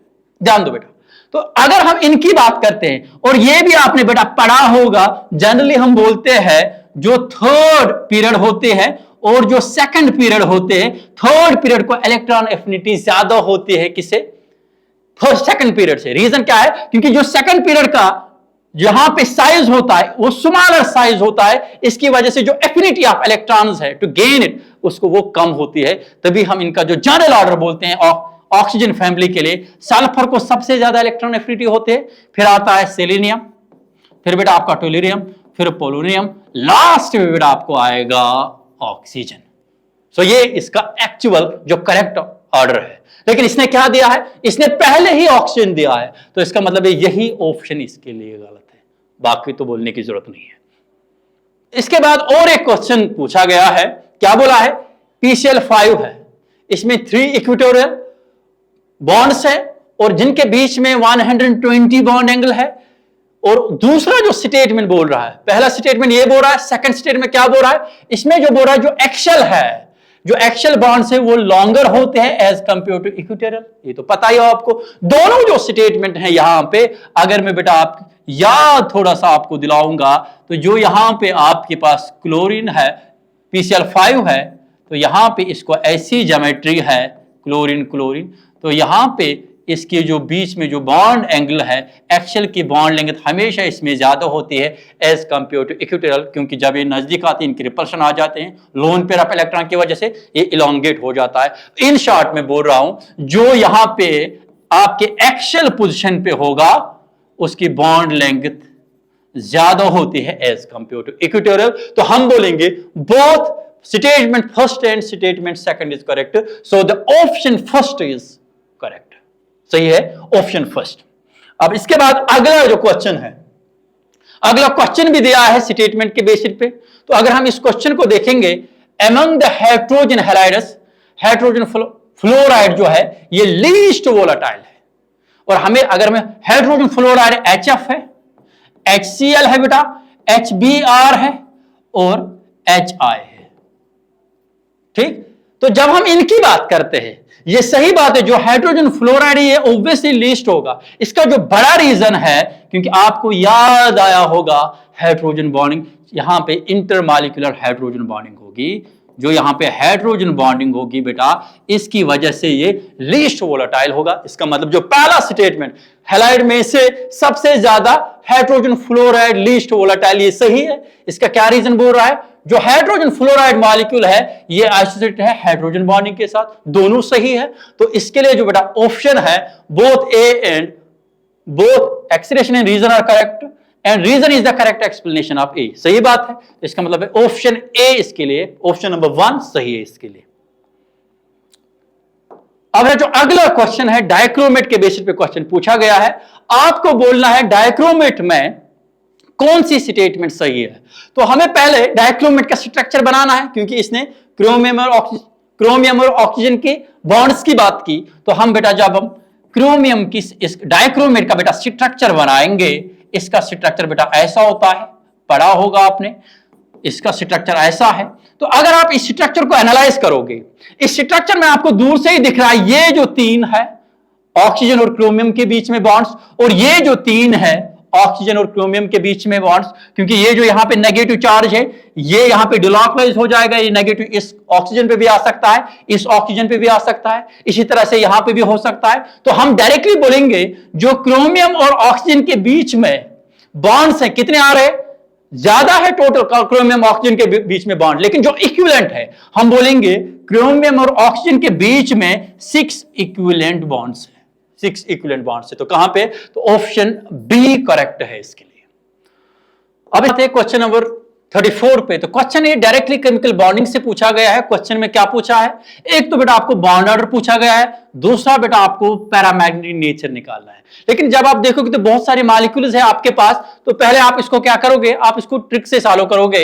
आपको पता होगा 8, 9, 10, 11, 12, 13, 14, 15, 16, 17, 18, 19 और 20। और आपको पता है कि जिसमें 8 इलेक्ट्रॉन होते हैं तो उसका बॉन्ड ऑर्डर कितना है बेटा 0, जिसमें 9 आएगा तो 0.5 बनता है, इसका कितना आएगा 1, और जिसमें 11 होगा बेटा इट विल बी 1.5, और जिसमें बेटा 12 होगा इट विल बी 2, 13 के केस में आएगा 2.5, और 14 में बेटा मैक्सिमम आता है 3, इसके बाद आता है 2.5, 15 में, 16 में आएगा 2, और 17 में बेटा आएगा 1.5, 18 में आएगा 2, और 1 फिर इसमें आएगा 18 में आएगा 1, 19 में बेटा आएगा 0.5, और बेटा लास्ट 20 में आएगा 0। तो इसके बेसिस पे हम क्या देखेंगे, अगर मैं बोलूंगा N2 के केस में जो नंबर ऑफ इलेक्ट्रॉन्स हैं यहां पे N2 में तो 14 है, लेकिन एक इलेक्ट्रॉन लॉस हुआ है, तो इसका मतलब इसमें 13 इलेक्ट्रॉन है। इसमें कितने होंगे, O2 नेगेटिव में तो ऑब्वियसली 17 इलेक्ट्रॉन्स हैं। तो इसमें कितने इलेक्ट्रॉन है, N2 में अगेन यहां पे 13 हो गए, NO में भी 13 इलेक्ट्रॉन्स होंगे। और इसके बाद अगर मैं बात करूंगा F2 नेगेटिव की, तो F2 नेगेटिव में बेटा टोटल नंबर ऑफ इलेक्ट्रॉन्स 19 है, और यहां पे O2 नेगेटिव में कितने हैं, 17 है। इसके बाद अगर मैं ऑक्सीजन मॉलिक्यूल की बात करूंगा तो यहां पे 16 है, C2 मॉलिक्यूल में क्या आ जाएगा, इट विल बी 12। ठीक, तो पहले हम बॉन्ड ऑर्डर के बेसिस पे ही इनको कुछ ऑप्शन उसको एलिमिनेट करेंगे। तो जो पहला ऑप्शन है यहां पे एक N2 पॉजिटिव और O2 नेगेटिव में आपको 13 को क्या बॉन्ड ऑर्डर आ रहा है, 13 को बॉन्ड ऑर्डर 2.5 आ रहा है, और उसके बाद अगर मैं 17 को देखूंगा बेटा 17 का बॉन्ड ऑर्डर आ रहा है 1.5। तो इसका मतलब पहले जो ऑप्शन है ये बाहर आ रहा है, क्यों, क्योंकि इसमें पूछा गया सेम बॉन्ड ऑर्डर, तो इसमें सेम बॉन्ड ऑर्डर है ही नहीं। इसके बाद दूसरे की बात करेंगे जो ऑप्शन नंबर सेकंड है, क्या है, N2 पॉजिटिव, N2 पॉजिटिव में 13 इलेक्ट्रॉन्स है, 13 को आ रहा है 2.5, और जो NO है इसमें भी 13 इलेक्ट्रॉन है, इसमें भी बराबर ही आ रहा है 13। इसका मतलब है इन दोनों में तो बॉन्ड ऑर्डर फिलहाल सेम आ रहा है, सेम आ रहा है। इसके बाद जो ऑप्शन नंबर थर्ड है, ऑप्शन नंबर थर्ड में क्या है, F2 नेगेटिव है और O2 नेगेटिव है। क्या क्या इलेक्ट्रॉन है, 19 एंड 17। 19 को क्या है बॉन्ड ऑर्डर 0.5, और जो बेटा 17 है क्या बॉन्ड ऑर्डर आ रहा है, 17 को बॉन्ड ऑर्डर आ रहा है 1.5। इसका मतलब बेटा ये भी एलिमिनेट हो जाएगा क्योंकि सेम बॉन्ड ऑर्डर नहीं आ रहा है। इसके बाद बात करूंगा तो ऑप्शन 4 की, ऑप्शन 4 में क्या है, O2 molecule and C2 molecule. तो इसमें कितने इलेक्ट्रॉन आ रहा है, टोटल 16। जब 16 का बॉन्ड ऑर्डर क्या है बेटा 2, और बेटा जो 12 है इसका बॉन्ड ऑर्डर क्या है, तो इसका मतलब है इन दोनों में भी सेम बॉन्ड ऑर्डर आ रहा है। तो इसके बाद जो दूसरा पार्ट पूछा गया है, हमें पैरामैग्नेटिक बिहेवियर निकालना है, पैरामैग्नेटिक नेचर कौन होगा। तो अगर मैं जनरली आपको पता होगा जब हम इलेक्ट्रॉनिक मोड थ्योरी से इलेक्ट्रॉनिक कॉन्फ़िगरेशन लिखते हैं, दैट इज सिग्मा 1s, फिर लिखते हैं बेटा सिग्मा स्टार 1s, फिर आता है sigma 2s, sigma star 2s, फिर आता है बेटा पाई 2px, पाई 2py, फिर आएगा बेटा आपको सिग्मा 2pz। तो यहां पे अगर मैं इसके केस में कितने इलेक्ट्रॉन है, टोटल 13 है, तो इसका मतलब है इस वाले केस में 2 आ जाएंगे, 2 2 और 2 कितने हुए 8, हो गया 10, हो गया 12, 12 प्लस 1 हो गया 13। तो यहां पे ही डायरेक्टली आपको ऑप्शन आ रहा है जो सिग्मा 2p z है बेटा, इसमें डायरेक्टली एक ही इलेक्ट्रॉन, तो हम बोलेंगे इसमें अनपेयर्ड इलेक्ट्रॉन है। जब अनपेयर्ड इलेक्ट्रॉन होगा तो बोलेंगे ये पैरामैग्नेटिक इन नेचर है। तो अगर ये आगे करने की जरूरत भी नहीं है, तो यहां से आपको क्वेश्चन सॉल्व हो रहा है, तो आप डायरेक्टली बोल सकते हो ये ऑप्शन इसके लिए सही है। क्वेश्चन है ये डायरेक्टली काइनेटिक्स से क्वेश्चन पूछा गया है। तो क्या पूछा है काइनेटिक्स में, आपको बोला गया यहां पे ऑर्डर ऑफ द रिएक्शन क्या है। जो यहां पे आपको क्या मिला है, इनिशियल रेट मेथड से बेटा आपको ऑर्डर ऑफ रिएक्शन निकालना है। तो यहां पे दो रिएक्टेंट्स गिवन है, एक रिएक्टेंट ए है और बी रिएक्टेंट है। इनकी कॉन्सेंट्रेशन गिवन है, initial rate initial concentration given है, और इनकी जो यहां पे रेट है वो गिवन है। तो अगर मैं पहले यहां पे हम कैसे इसको सॉल्व करेंगे, अगर पहले हम यहां पे कॉन्सेंट्रेशन किसकी कांस्टेंट रखूंगा, कॉन्सेंट्रेशन यहां पे आपको दिख रहा है 2, और यहां पे कॉन्सेंट्रेशन ए की कांस्टेंट है दैट इज 3, और यहां पे अगर आप देखोगे जो कॉन्सेंट्रेशन बी है वो कितनी इंक्रीज हो रही है, डबल हो रही है बेटा, ट्वाइस इंक्रीज हो रही है। तो अब इसके बाद हम देखेंगे रेट कांस्टेंट पे क्या इफेक्ट पड़ रहा है, रेट कांस्टेंट पे क्या इफेक्ट पड़ रहा है। तो जब ये कंसंट्रेशन हमने बी की डबल की तो रेट पे क्या इफेक्ट पड़ रहा है। तो पहले मैं देखूंगा अगर यहां पे कंसंट्रेशन हमने डबल की, क्या रेट डबल हो रहे कि नहीं हो रहे। तो डबल करने का मतलब मैं 2 से मल्टीप्लाई करूंगा, it comes out to be 4, और यहां पे 2 हो गया 14.4 आ रहा है, ये ऑप्शन नहीं है। तो इसका मतलब है इसके बाद मैं जब डबल कंसंट्रेशन करूंगा रेट इंक्रीज हो रहे हैं 4 टाइम्स, इसका मतलब मुझे यहां पे 4 से मल्टीप्लाई करना है। तो आप देखोगे जब आप 7.2 को मल्टीप्लाई 4 से करोगे बेटा, it comes out to be 828, तो 2.88 आ रहा है। तो इसका मतलब है विद रेस्पेक्ट टू बी जब आपने कंसंट्रेशन डबल की, रेट ऑफ रिएक्शन कितनी इंक्रीज हो रही है, स्क्वायर ऑफ इट। तो हम बोलेंगे विद रेस्पेक्ट टू बी बेटा जो order of reaction it will B square, क्या आएगा, सेकंड स्क्वायर ऑफ बी आएगा। इसी तरह से आप इसके बाद हम देखेंगे अगर कंसंट्रेशन आप ए कांस्टेंट करेंगे जो ऑलरेडी आपको डाटा में गिवन है, यहां से यहां तक अगर आप देखोगे ए की बी की कंसंट्रेशन सेम है, यहां पे बेटा 0.1 है और यहां पे बेटा 0.1 है। और हम देखते हैं जब हमने बी की कंसंट्रेशन को कांस्टेंट रखा है, ए की कंसंट्रेशन को कितनी इंक्रीज किया है, 0.1 से 0.4, इसका मतलब 4 टाइम्स हमने इंक्रीज किया है कंसंट्रेशन। और हम देखेंगे रेट को कितना इफेक्ट पड़ रहा है, रेट को कितना इफेक्ट पड़ रहा है। तो जब आप इसको मल्टीप्लाई 4 से ही करोगे तो इट विल बी, ये कितना बन जाएगा, 6 18 6 24, इट विल बी 2.4। तो बराबर आपको आ रहा है। इसका मतलब है विद रेस्पेक्ट टू बी जो बेटा आपका ऑर्डर आ रहा है it will be the second order reaction, और विद रेस्पेक्ट टू ए बेटा it will be the first order reaction. क्यों, जब आपने ए की कंसंट्रेशन डबल की या 4 टाइम्स इंक्रीज की, रेट भी आपका डबल ही इंक्रीज हुआ है या 4 टाइम्स इंक्रीज हुआ है। इसी तरह से अगर मैं बोलूंगा जब हमने कंसंट्रेशन बी की डबल की तो रेट कितने टाइम्स इंक्रीज हुए, 4 टाइम्स। तो हम जनरली बेटा रेट लिख सकते हैं, फिर रेट इस वाले डाटा में हम बोल सकते हैं जो ऑर्डर हमें पूछा गया है। तो रेट रिएक्शन किसके लिए होगा, के कंसंट्रेशन ऑफ ए और कंसंट्रेशन ऑफ बी का स्क्वायर। कौन सा ऑप्शन है, तो ऑप्शन नंबर सी बेटा आपको सही आ रहा है। तो बेटा जो अगला क्वेश्चन है ये डायरेक्टली पूछा है, आपको याद आया होगा जो हमने commercial methods for the preparation of phenol पढ़ा है, ये डायरेक्टली रिएक्शन वही से है। अगर हम इस रिएक्शन को देखेंगे, आपको पूछा गया है इस रिएक्शन में आपको आइडेंटिफाई करना है रिएक्शन इंटरमीडिएट कौन बनेगा। तो आपको याद होगा जब आपने प्रिपरेशन ऑफ फिनॉल पढ़ा है फिर हम क्यूमीन से, तो ये वही रिएक्शन है। तो अगर हम इस रिएक्शन को देखेंगे, अगर जब आप इसको एरियल ऑक्सीडेशन करोगे तो यहां पे बेटा आपको जब एरियल ऑक्सीडेशन इसको हो जाएगी, पहले यहां पे होमोलिटिक क्लीवेज हो जाएगा। जो टर्शियरी हाइड्रोजन है, यहां पे टर्शियरी कार्बन के साथ जो हाइड्रोजन है इसको होमोलिटिक क्लीवेज हो जाएगा। तो बेटा आपको यहां पे फ्री रेडिकल जनरेट हो जाएगा, टर्शियरी फ्री रेडिकल बनेगा। एट द सेम टाइम जो यहां पे ऑक्सीजन है, ऑक्सीजन को भी होमोलिटिक क्लीवेज हो जाएगा और वहां पे भी बेटा आपको रेडिकल बनेगा, ऑक्सीजन और ऑक्सीजन के बीच में रेडिकल बनेगा और यहां पे आपको रिएक्शन हो जाएगा 2 रेडिकल्स के बीच में। आपको जो और अगला प्रोडक्ट मिलेगा दैट विल बी, आपको मिलेगा ये वाला प्रोडक्ट, इसमें ऑक्सीजन के बीच में और रेडिकल मिलेगा, ऑक्सीजन के पास फ्री रेडिकल जनरेट हुआ है।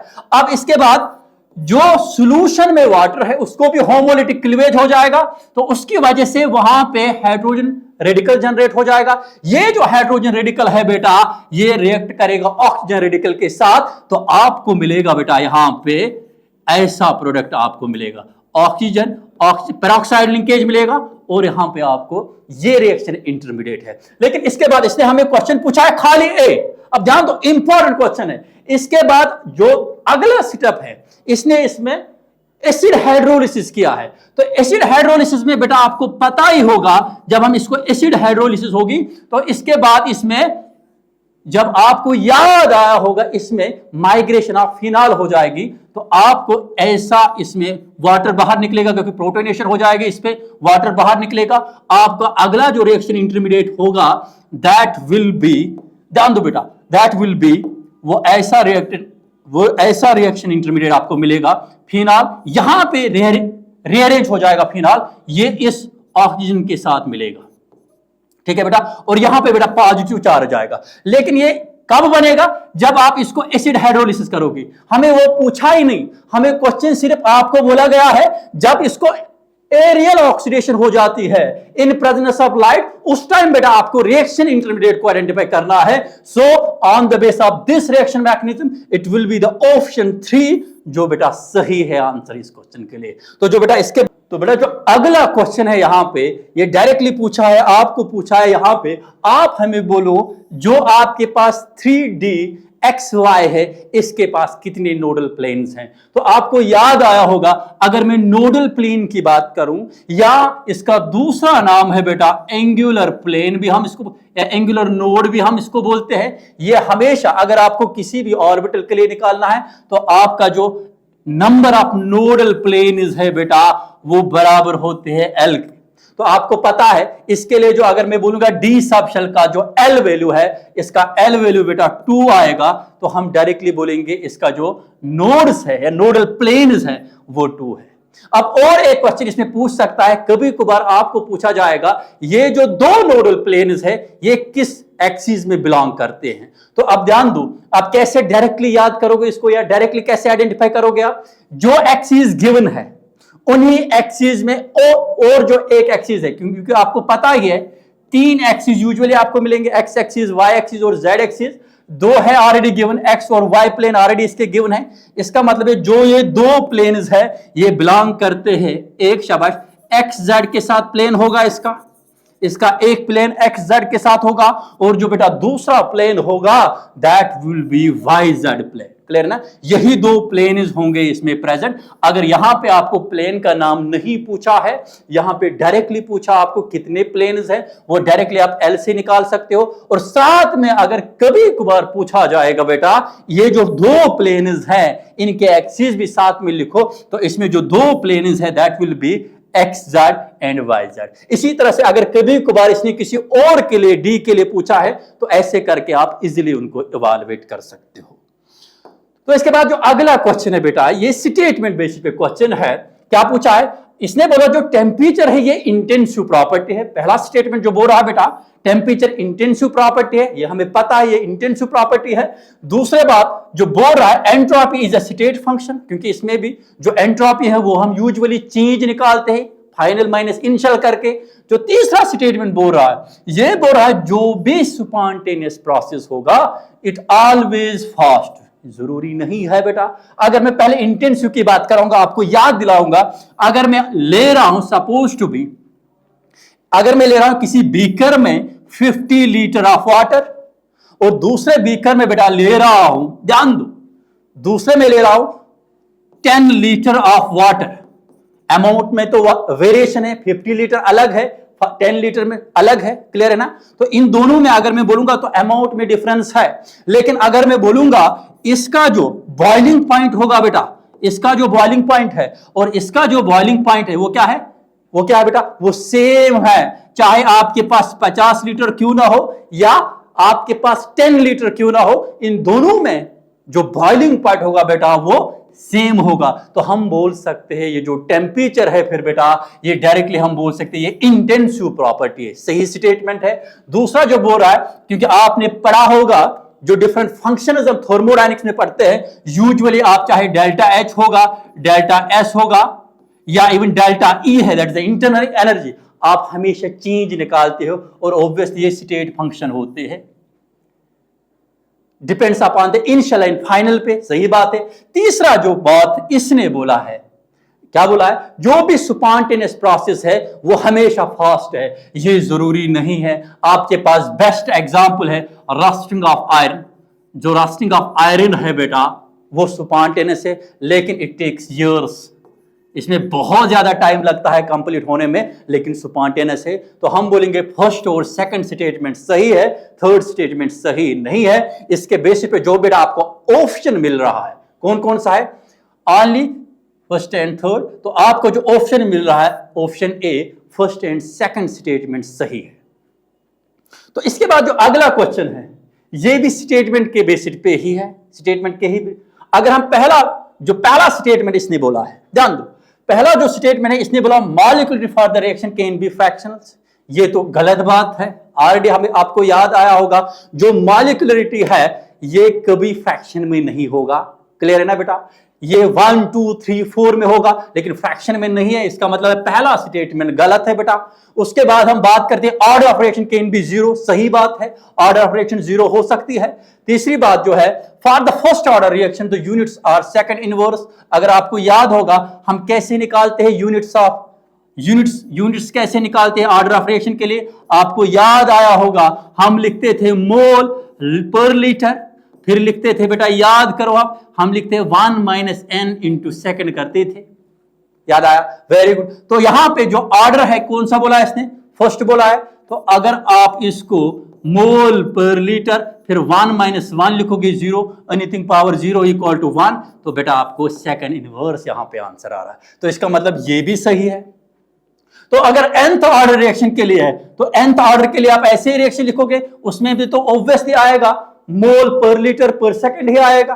तो ये इसका मतलब है ये जो तीनों स्टेटमेंट है कौन कौन सा, सेकंड, थर्ड एंड फोर्थ, ये सही है, खाली जो पहला स्टेटमेंट है वो गलत है। इसका ऑप्शन क्या आएगा फिर, बी सी एंड डी, कौन सा ऑप्शन, ऑप्शन नंबर 2 सही है बेटा। इसके बाद बेटा जो अगला क्वेश्चन है, तो बेटा जो अगला क्वेश्चन है यहां पे आपको करेक्ट स्टेटमेंट आइडेंटिफाई करना है। तो जो पहला इसने बोला है बॉन्ड ऑर्डर के बारे में बोला है, इससे पहले स्लाइड में हमने इसको डिटेल में एक्सप्लेन किया है, तो उसमें हमने देखा है N2 का बॉन्ड ऑर्डर 3 है, और जो आपके पास B2 है इसका बॉन्ड ऑर्डर 1 है, और जो C2 है बेटा इसका बॉन्ड ऑर्डर 2 है। तो पहला ही जो ऑर्डर है, पहला ऑर्डर ही गलत है। इसके बाद हम बात करते हैं मेल्टिंग पॉइंट की, तो मेल्टिंग पॉइंट ऑब्वियसली उल्टा ऑर्डर आना चाहिए, क्योंकि यहां पे जो लोन पेयर ऑफ इलेक्ट्रॉन्स है वो किसके पास है, नाइट्रोजन के पास। हालांकि same lone pair of electron है, लेकिन जो नाइट्रोजन का स्मॉलर साइज है इसकी वजह से इसका मेल्टिंग पॉइंट स्मॉलर होना चाहिए एज कंपेयर टू अदर्स, तो इसने उल्टा ऑर्डर लिखा है, इसका मतलब है ये भी गलत है। तो इसके बाद हम बात करते हैं जो इसने पॉलिक स्केल में इलेक्ट्रोनेगेटिविटी को एक्सप्लेन किया है, इसने बोला है सबसे ज्यादा फास्फोरस को है, फिर सल्फर को है, फिर सिलिकॉन को बोल रहा है, फिर अल्युमिनियम में। और ये भी आपको पता है, आपको याद होगा सल्फर को ज्यादा इलेक्ट्रोनेगेटिविटी है, इसका जो एक्चुअल ऑर्डर होगा सल्फर को ज्यादा होगा, फास्फोरस से फास्फोरस को ज्यादा होगा, सिलिकॉन से लास्ट पे आएगा अल्युमिनियम, इसका मतलब है ये भी गलत है। तो जो करेक्ट ऑप्शन इसमें बचा है फर्स्ट आयोनाइजेशन एनर्जी, ये पता ही आपको कार्बन को ज्यादा है। अब इसके बाद जो बेरिलियम एंड बोरान का केस आपको याद आया होगा, अगर मैं बेरिलियम की बात करूंगा बेटा, इसमें 1s2 और 2s2, इसमें जो बेटा 2s सबशेल है वो कंप्लीटली फिल्ड है, इसकी वजह से इसकी जो आयोनाइजेशन एनर्जी है वो ज्यादा होती है एज कंपेयर टू ब्रोम, एज कंपेयर टू बी। तो हम डायरेक्टली यहां पे बोल सकते हैं बोरान से बेरिलियम की आयोनाइजेशन एनर्जी बेटा ज्यादा होती है एज कंपेयर टू बोरान, वो मैंने रीजन भी आपको बोला है। सो ऑर्डर विल बी, सबसे ज्यादा कार्बन को होगी, फिर बेरिलियम को होगी, बोरान, और लास्ट में बेटा आपका आएगा लिथियम। सो इसका मतलब है ऑप्शन 4 इज करेक्ट। अब इसके बाद और एक क्वेश्चन है, अगला क्वेश्चन है, इसमें पूछा गया है इनमें से कौन सा SN1 या SN2 बोथ रिएक्शंस नहीं दिखाएगा, नॉट फेवर, जनरली नहीं फेवर करेगा, ये आपको ढूंढना है इसमें। तो अगर आपको इसमें दिख रहे हो आपको तो हर जगह पे अगर यहां पे देखो बेटा, ये जो क्लोरीन है ये सैचुरेटेड कार्बन के साथ, कोई अनसैचुरेशन नहीं है, इसमें कंजुगेशन नहीं है। इसमें भी बेटा कोई कंजुगेशन नहीं है, इसमें आपको कंजुगेशन दिख रही है। क्लोरो, अगर याद पड़ा होगा आपको, क्लोरो बेंजीन मैंने बोला था आपको, क्योंकि यहां पे इसको जो क्लोरीन और कार्बन के बीच में जो इसके लोन पेयर ऑफ इलेक्ट्रॉन है बेटा, इसका डबल बॉन्ड कैरेक्टर डेवलप हो जाएगा क्लोरीन के साथ। तो इसको सबस्टिट्यूट करना आसान काम नहीं है। तो यूजुअली नॉर्मल कंडीशन, फिर हम कुछ कंडीशंस देते हैं, आपको याद आया होगा डाउस प्रोसेस, लेकिन उसमें कुछ कंडीशंस हम सेट करके करते हैं। तो जनरली अगर मैं बोलूंगा बेटा, इनमें से जो लीस्ट फेवर होगा SN1 या SN2 की, तो वो बेटा आपका क्लोरोबेंजीन होगा। क्यों? क्योंकि इसका डबल बॉन्ड कैरेक्टर इसके साथ हो रहा है। दैट इज द रीजन ये जनरली फेवर नहीं करता है। अब अगला जो क्वेश्चन है, ये भी आपके क्या बोला है, फॉलोइंग ऑर्डर्स आपको यहां पे आइडेंटिफाई करना है, क्या correct orders respect to their. तो कौन कौन सा करेक्ट ऑर्डर है इसमें? तो सबसे पहले अगर हम जो फर्स्ट है, इसने दिया है HF एंड HCl, तो हमें पता है वॉल्यूम पॉइंट HF को ज्यादा होगा as compare to HCl। Reason sir हमें पता है हाइड्रोजन बॉन्डिंग, तो ऑब्वियसली पहला जो स्टेटमेंट है ये सही है। इसके बाद की बात करते हैं, दूसरा जो इसने बोला है नेट डायपोल मूवमेंट की, एक इसने वाटर दिया है, दूसरा इसने अमोनिया दिया है। कौन कौन दिया है बेटा? अमोनिया और वाटर। आपको याद होगा वाटर में 2 लोन पेयर ऑफ इलेक्ट्रॉन्स है, इसमें खाली 1 लोन पेयर ऑफ इलेक्ट्रॉन है। जो नेट डायपोल मूवमेंट, अगर आपको याद आया होगा, नेट डायपोल मूवमेंट उल्टा होता है। वाटर को हमेशा डायपोल मूवमेंट ज्यादा होगा, किसे? अमोनिया से। तो इसका मतलब है ये वाला ऑप्शन फिलहाल गलत निकल रहा है आपको। इसके बाद आपको पता है bond dissociation energy obviously chlorine को ज्यादा होती है फ्लोरीन से, ऑलरेडी डिस्कस किया है। इसके बाद ये जो बॉन्ड एंगल है, व्हाट ये बोल रहा है, इसकी बॉन्ड एंगल ज्यादा है as compare to water. Reason क्या है? अगर हम देखेंगे यहां पे जो ऑक्सीजन है क्लोरीन के साथ बॉन्ड बना रहा है, क्लोरीन के पास लोन पेयर ऑफ इलेक्ट्रॉन्स है, हाई इलेक्ट्रॉन डेंसिटी है, इसके पास भी लोन पेयर ऑफ इलेक्ट्रॉन्स है, ज्यादा बेटा रिपल्शन हो जाएगा, तो इसकी वजह से इसमें बॉन्ड एंगल ज्यादा होगी एज कंपेयर टू वाटर। ये भी सही है। अब इसके बाद जो ये है, इनमें क्या क्या बोला, NaCl और CuCl दिया है। तो ऑब्वियसली यहां पे आपको याद आया होगा, इसमें अगर आपको याद पड़ा होगा फेजॉन्स रूल से हम निकालते परसेंटेज ऑफ आयनिक कैरेक्टर। ये आपको पता ही NaCl आपका आयनिक कंपाउंड है और ये आपका CuCl कोवेलेंट है। तो कोवेलेंट ऑर्डर इसमें कोवेलेंट कैरेक्टर ज्यादा होगा एज कंपेयर टू NaCl। इसका मतलब है ये ऑप्शन भी सही है। अब इसके बाद इसकी बात करते हैं। अगर मैं बोलूंगा इन दोनों में से कौन सा एसिड ज्यादा स्ट्रांग है, आपको याद आया है, शाबाश। इसमें जो अगर हम ऑक्सीडेशन मेथड यूज करेंगे एसिडिटी को निकालने के लिए, इसको बेटा आएगा +6 ऑक्सीडेशन स्टेट, इसको आएगा बेटा +4 ऑक्सीडेशन स्टेट। तो उसके बेसिस पे ये भी सही है, ये मोर एसिडिक होगा as compare to SO2। So the answer will be, तो हम बोलते हैं इसमें कौन सा स्टेटमेंट इनकरेक्ट है? इसमें जो आपको बच रहा है कौन सा? स्टेटमेंट सेकंड जो है बेटा, स्टेटमेंट सेकंड वो इनकरेक्ट है। क्लियर है ना? ये आपको यहां पे आइडेंटिफाई करना है, स्टेटमेंट सेकंड इसमें इनकरेक्ट है। अब इसके बाद बेटा जो अगला क्वेश्चन है वो डायरेक्टली पूछा है इलेक्ट्रॉन एफिनिटी पे, किन एलिमेंट्स के लिए? इनर्ट गैसेस के लिए आपको पूछा गया है इलेक्ट्रॉन एफिनिटी का करेक्ट ऑर्डर।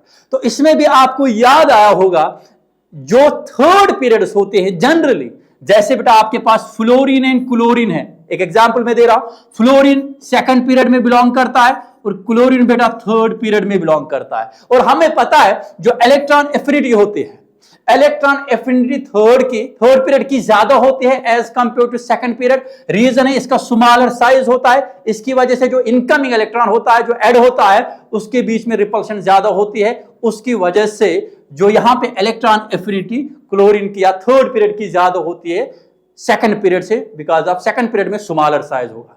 अब आपसे ही मैं क्वेश्चन पूछूंगा, अगर हम अब हीलियम की बात करेंगे, हीलियम का साइज, हीलियम तो पहले फर्स्ट पीरियड में ही आ रहा है, इसका साइज स्मॉलर होगा as compare to second period and third period. तो ऑब्वियसली अगर इसमें आप इलेक्ट्रॉन ऐड करोगे तो इसमें बहुत ज्यादा रिपल्शन होगा। तो हम बोलेंगे डायरेक्टली हम बोलेंगे जो इसकी इलेक्ट्रॉन एफिनिटी होगी फिर हीलियम की, in case of noble inert gases की हम बात करेंगे, इनर्ट गैसेस में हीलियम की इलेक्ट्रॉन एफिनिटी सबसे लीस्ट है। तो कौन सा ऑप्शन सही है?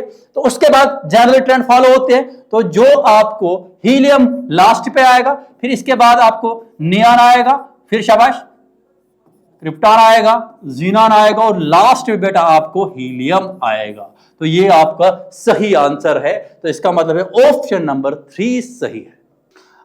अब बेटा जो अगला क्वेश्चन है आपको पूछा है यहां पे कितने मोल्स ऑफ HCl आपको रिमूव करना पड़ेगा 1 लीटर ऑफ एक्वस HCl से टू चेंज द पीएच, कहां से? pH 2 to 3 चेंज आपको करना है। इसका मतलब आपको याद आया होगा ये इक्विलिब्रियम का क्वेश्चन है, और आपको ये भी याद होगा अगर आपको कंसंट्रेशन एसिड की बात चल रही है तो आप H पॉजिटिव की कंसंट्रेशन पहले निकालोगे इस एक्वस सॉल्यूशन में। तो इसको लिए क्या करोगे आप? आपको पता है H पॉजिटिव किसके बराबर होती है। अगर हमें H पॉजिटिव की कंसंट्रेशन निकालनी है क्योंकि एसिड है, हम लिखते थे 10 माइनस pH लिखते थे, याद आया होगा आपको pH।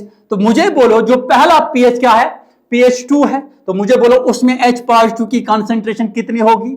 जब pH सॉल्यूशन का 2 था उस time pH H positive concentration कितनी होगी? सर तो ये तो सिंपल है, 10 रेज़्ड पावर -2 होगी। अगर 10 रेज़्ड पावर -2 को हम सॉल्व करेंगे इट विल बी 1/100, और 1/100 किसके बराबर निकलेगा? इट विल बी 0.01 मोल। ठीक है बेटा। इसी तरह से अगर मुझे निकालना पड़ेगा जब pH कहां चेंज हुआ है? 2 to 3 चेंज हुआ है, तो उस टाइम H पॉजिटिव की कंसंट्रेशन कितनी होगी? सेम है सर, सेम फार्मूला यूज करेंगे, 10 माइनस 3 लिखेंगे, सही बात है। तो अगर इसको सॉल्व करोगे it will be 1/1000, it comes out to be 0.001। ठीक है बेटा। अब हमें क्या निकालना है? एक्चुअल में आपको पूछा गया कितने मोल्स हमें चेंज करना पड़ेगा ताकि pH of the solution change हो जाएगा, कहां से? 2 to 3। तो आप सिंपली सर हम डिफरेंस निकालेंगे, जो pH 2 पे कितनी कंसंट्रेशन थी और pH 3 पे कितनी कंसंट्रेशन है, जो आपको चेंज आ जाएगा। तो आप चेंज किसके बराबर होगा? चेंज सर सिंपली है pH 2 पे कितना कंसंट्रेशन है, तो 0.01 माइनस करेंगे सर क्या? 0.001। जब आप बेटा इसको सॉल्व करोगे तो जो चेंज इन कंसंट्रेशन आएगा इट विल बी 0.009। कौन सा ऑप्शन सही है? इसका मतलब ऑप्शन 3 करेक्ट होगा। अब ध्यान दो जो अगला क्वेश्चन है, अगले क्वेश्चन में हमें पूछा है इनकरेक्ट कौन है इनमें से। तो पहला जो क्वेश्चन, पहला जो ऑप्शन है ये एसिडिक नेचर पे है। अब देखते हैं किसका एसिडिक नेचर ज्यादा है। अगर आपको याद होगा इलेक्ट्रोनेगेटिविटी की एप्लीकेशन हमने पढ़ी थी, जिस ऑक्साइड की हायर ऑक्सीडेशन स्टेट होगी, अगर मैं यहां पे बोलूंगा Cl की ऑक्सीडेशन स्टेट कितनी आ जाएगी? 7 आएगी, और यहां पे इसकी कितनी आ जाएगी? इट विल बी 5, और यहां पे बेटा +3 आएगा, और यहां पे बेटा +2 आएगा। अब आपको याद आया होगा, और जितनी ज्यादा हायर ऑक्सीडेशन स्टेट होगा उतना ही ज्यादा वो एसिडिक नेचर होगा। इसका मतलब जो पहला ऑप्शन है ये सही है, पहला ऑप्शन सही है। इसके बाद ऑलरेडी हमने ये डिस्कस भी किया है अर्ली स्लाइड्स में, तो अब मैं यहां पे भी बोलूंगा जो बॉन्ड डिसोसिएशन एनर्जी है इसका भी, इसकी बॉन्ड डिसोसिएशन एनर्जी ज्यादा है। फिर आते हैं ब्रोमीन, फिर आता है फ्लोरीन मॉलिक्यूल, लास्ट पे आता है आयोडीन। तो हम डायरेक्टली बोलेंगे ये ऑप्शन भी सही है। इसके बाद करते हैं बात ऑक्सीडाइजिंग नेचर की।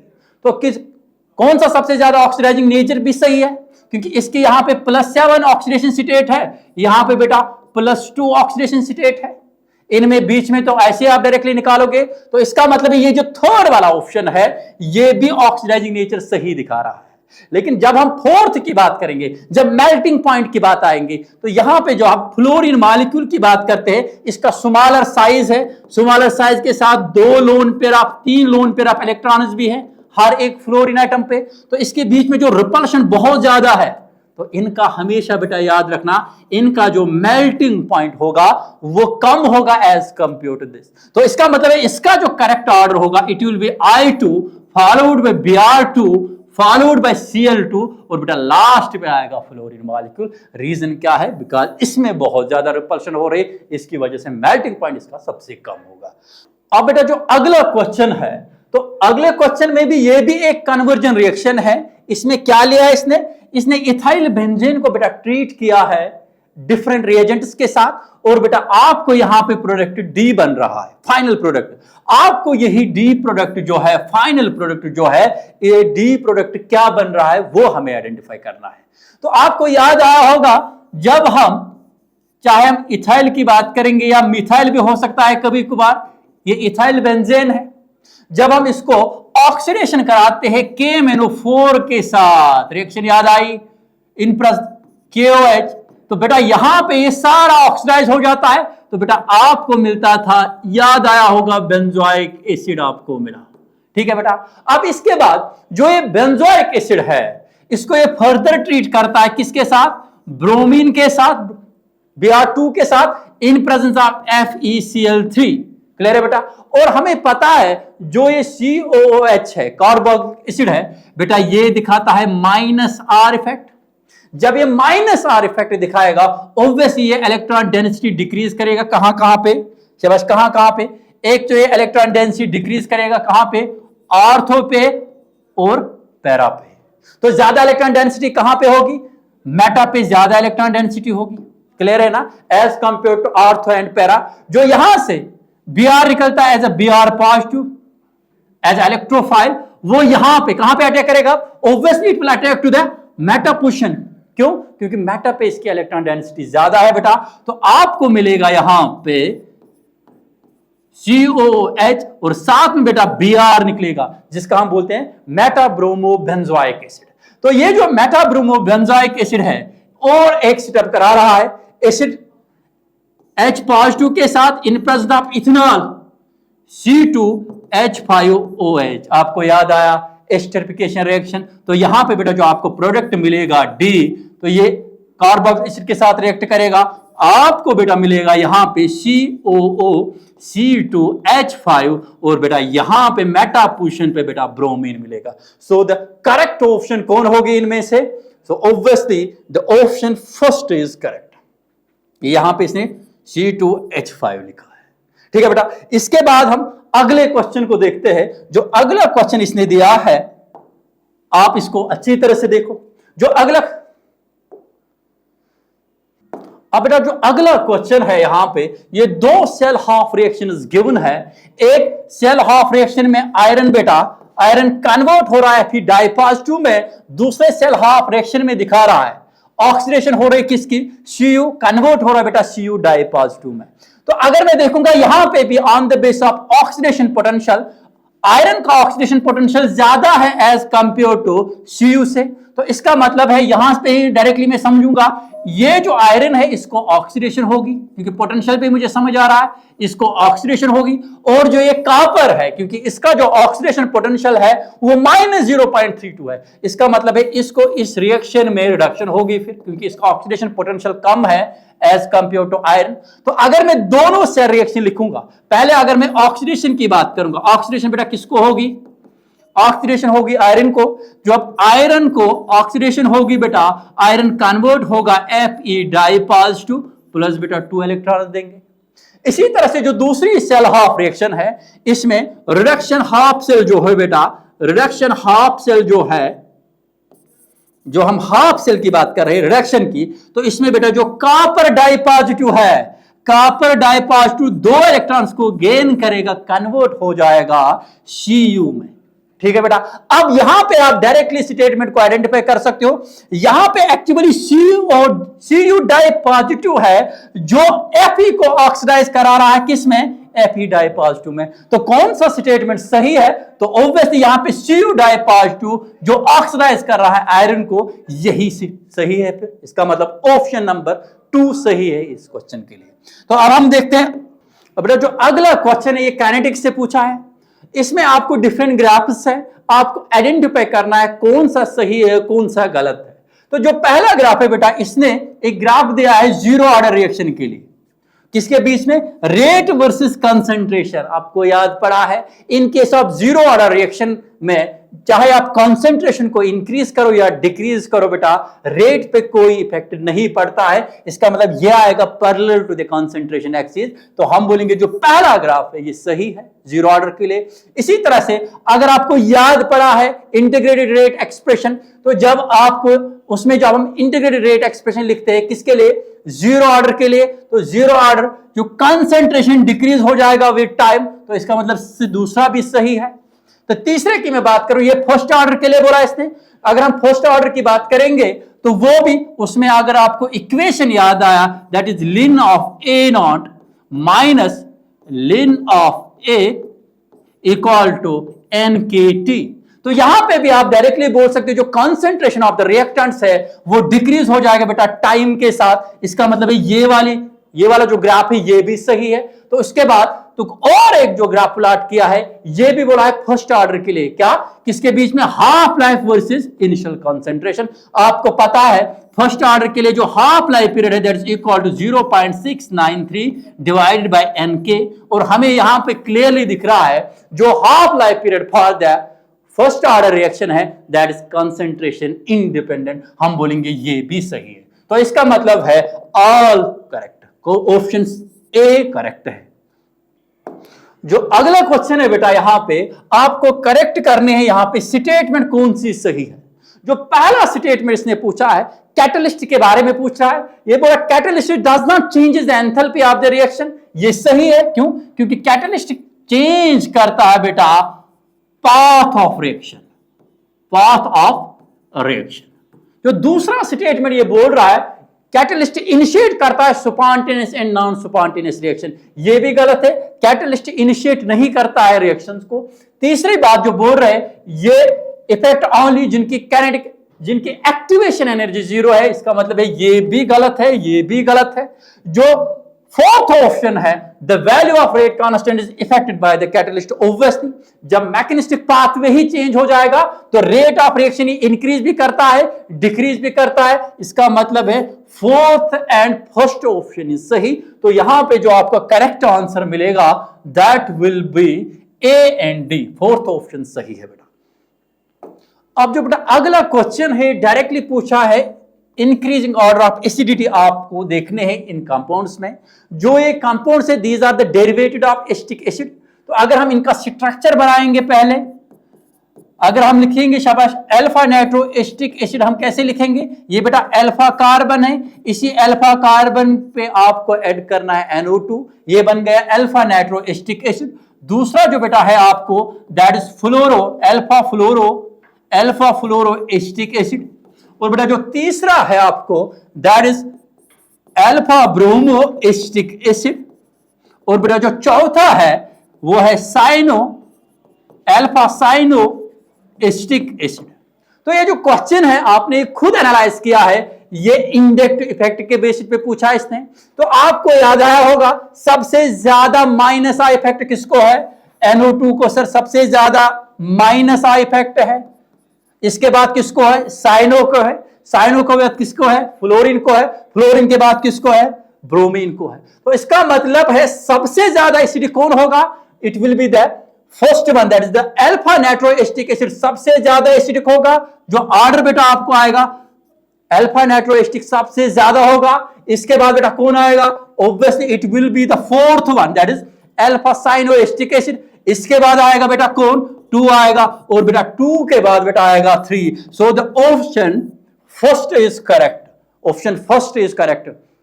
बेटा जो इन क्वेश्चंस में आपने एनालाइज किया होगा, इसमें जो क्वेश्चंस है एक क्वेश्चन के साथ डिफरेंट कॉन्सेप्ट्स हमने यूज किए हैं। We are expecting this kind of the pattern you will observe in NEET 2026 examination.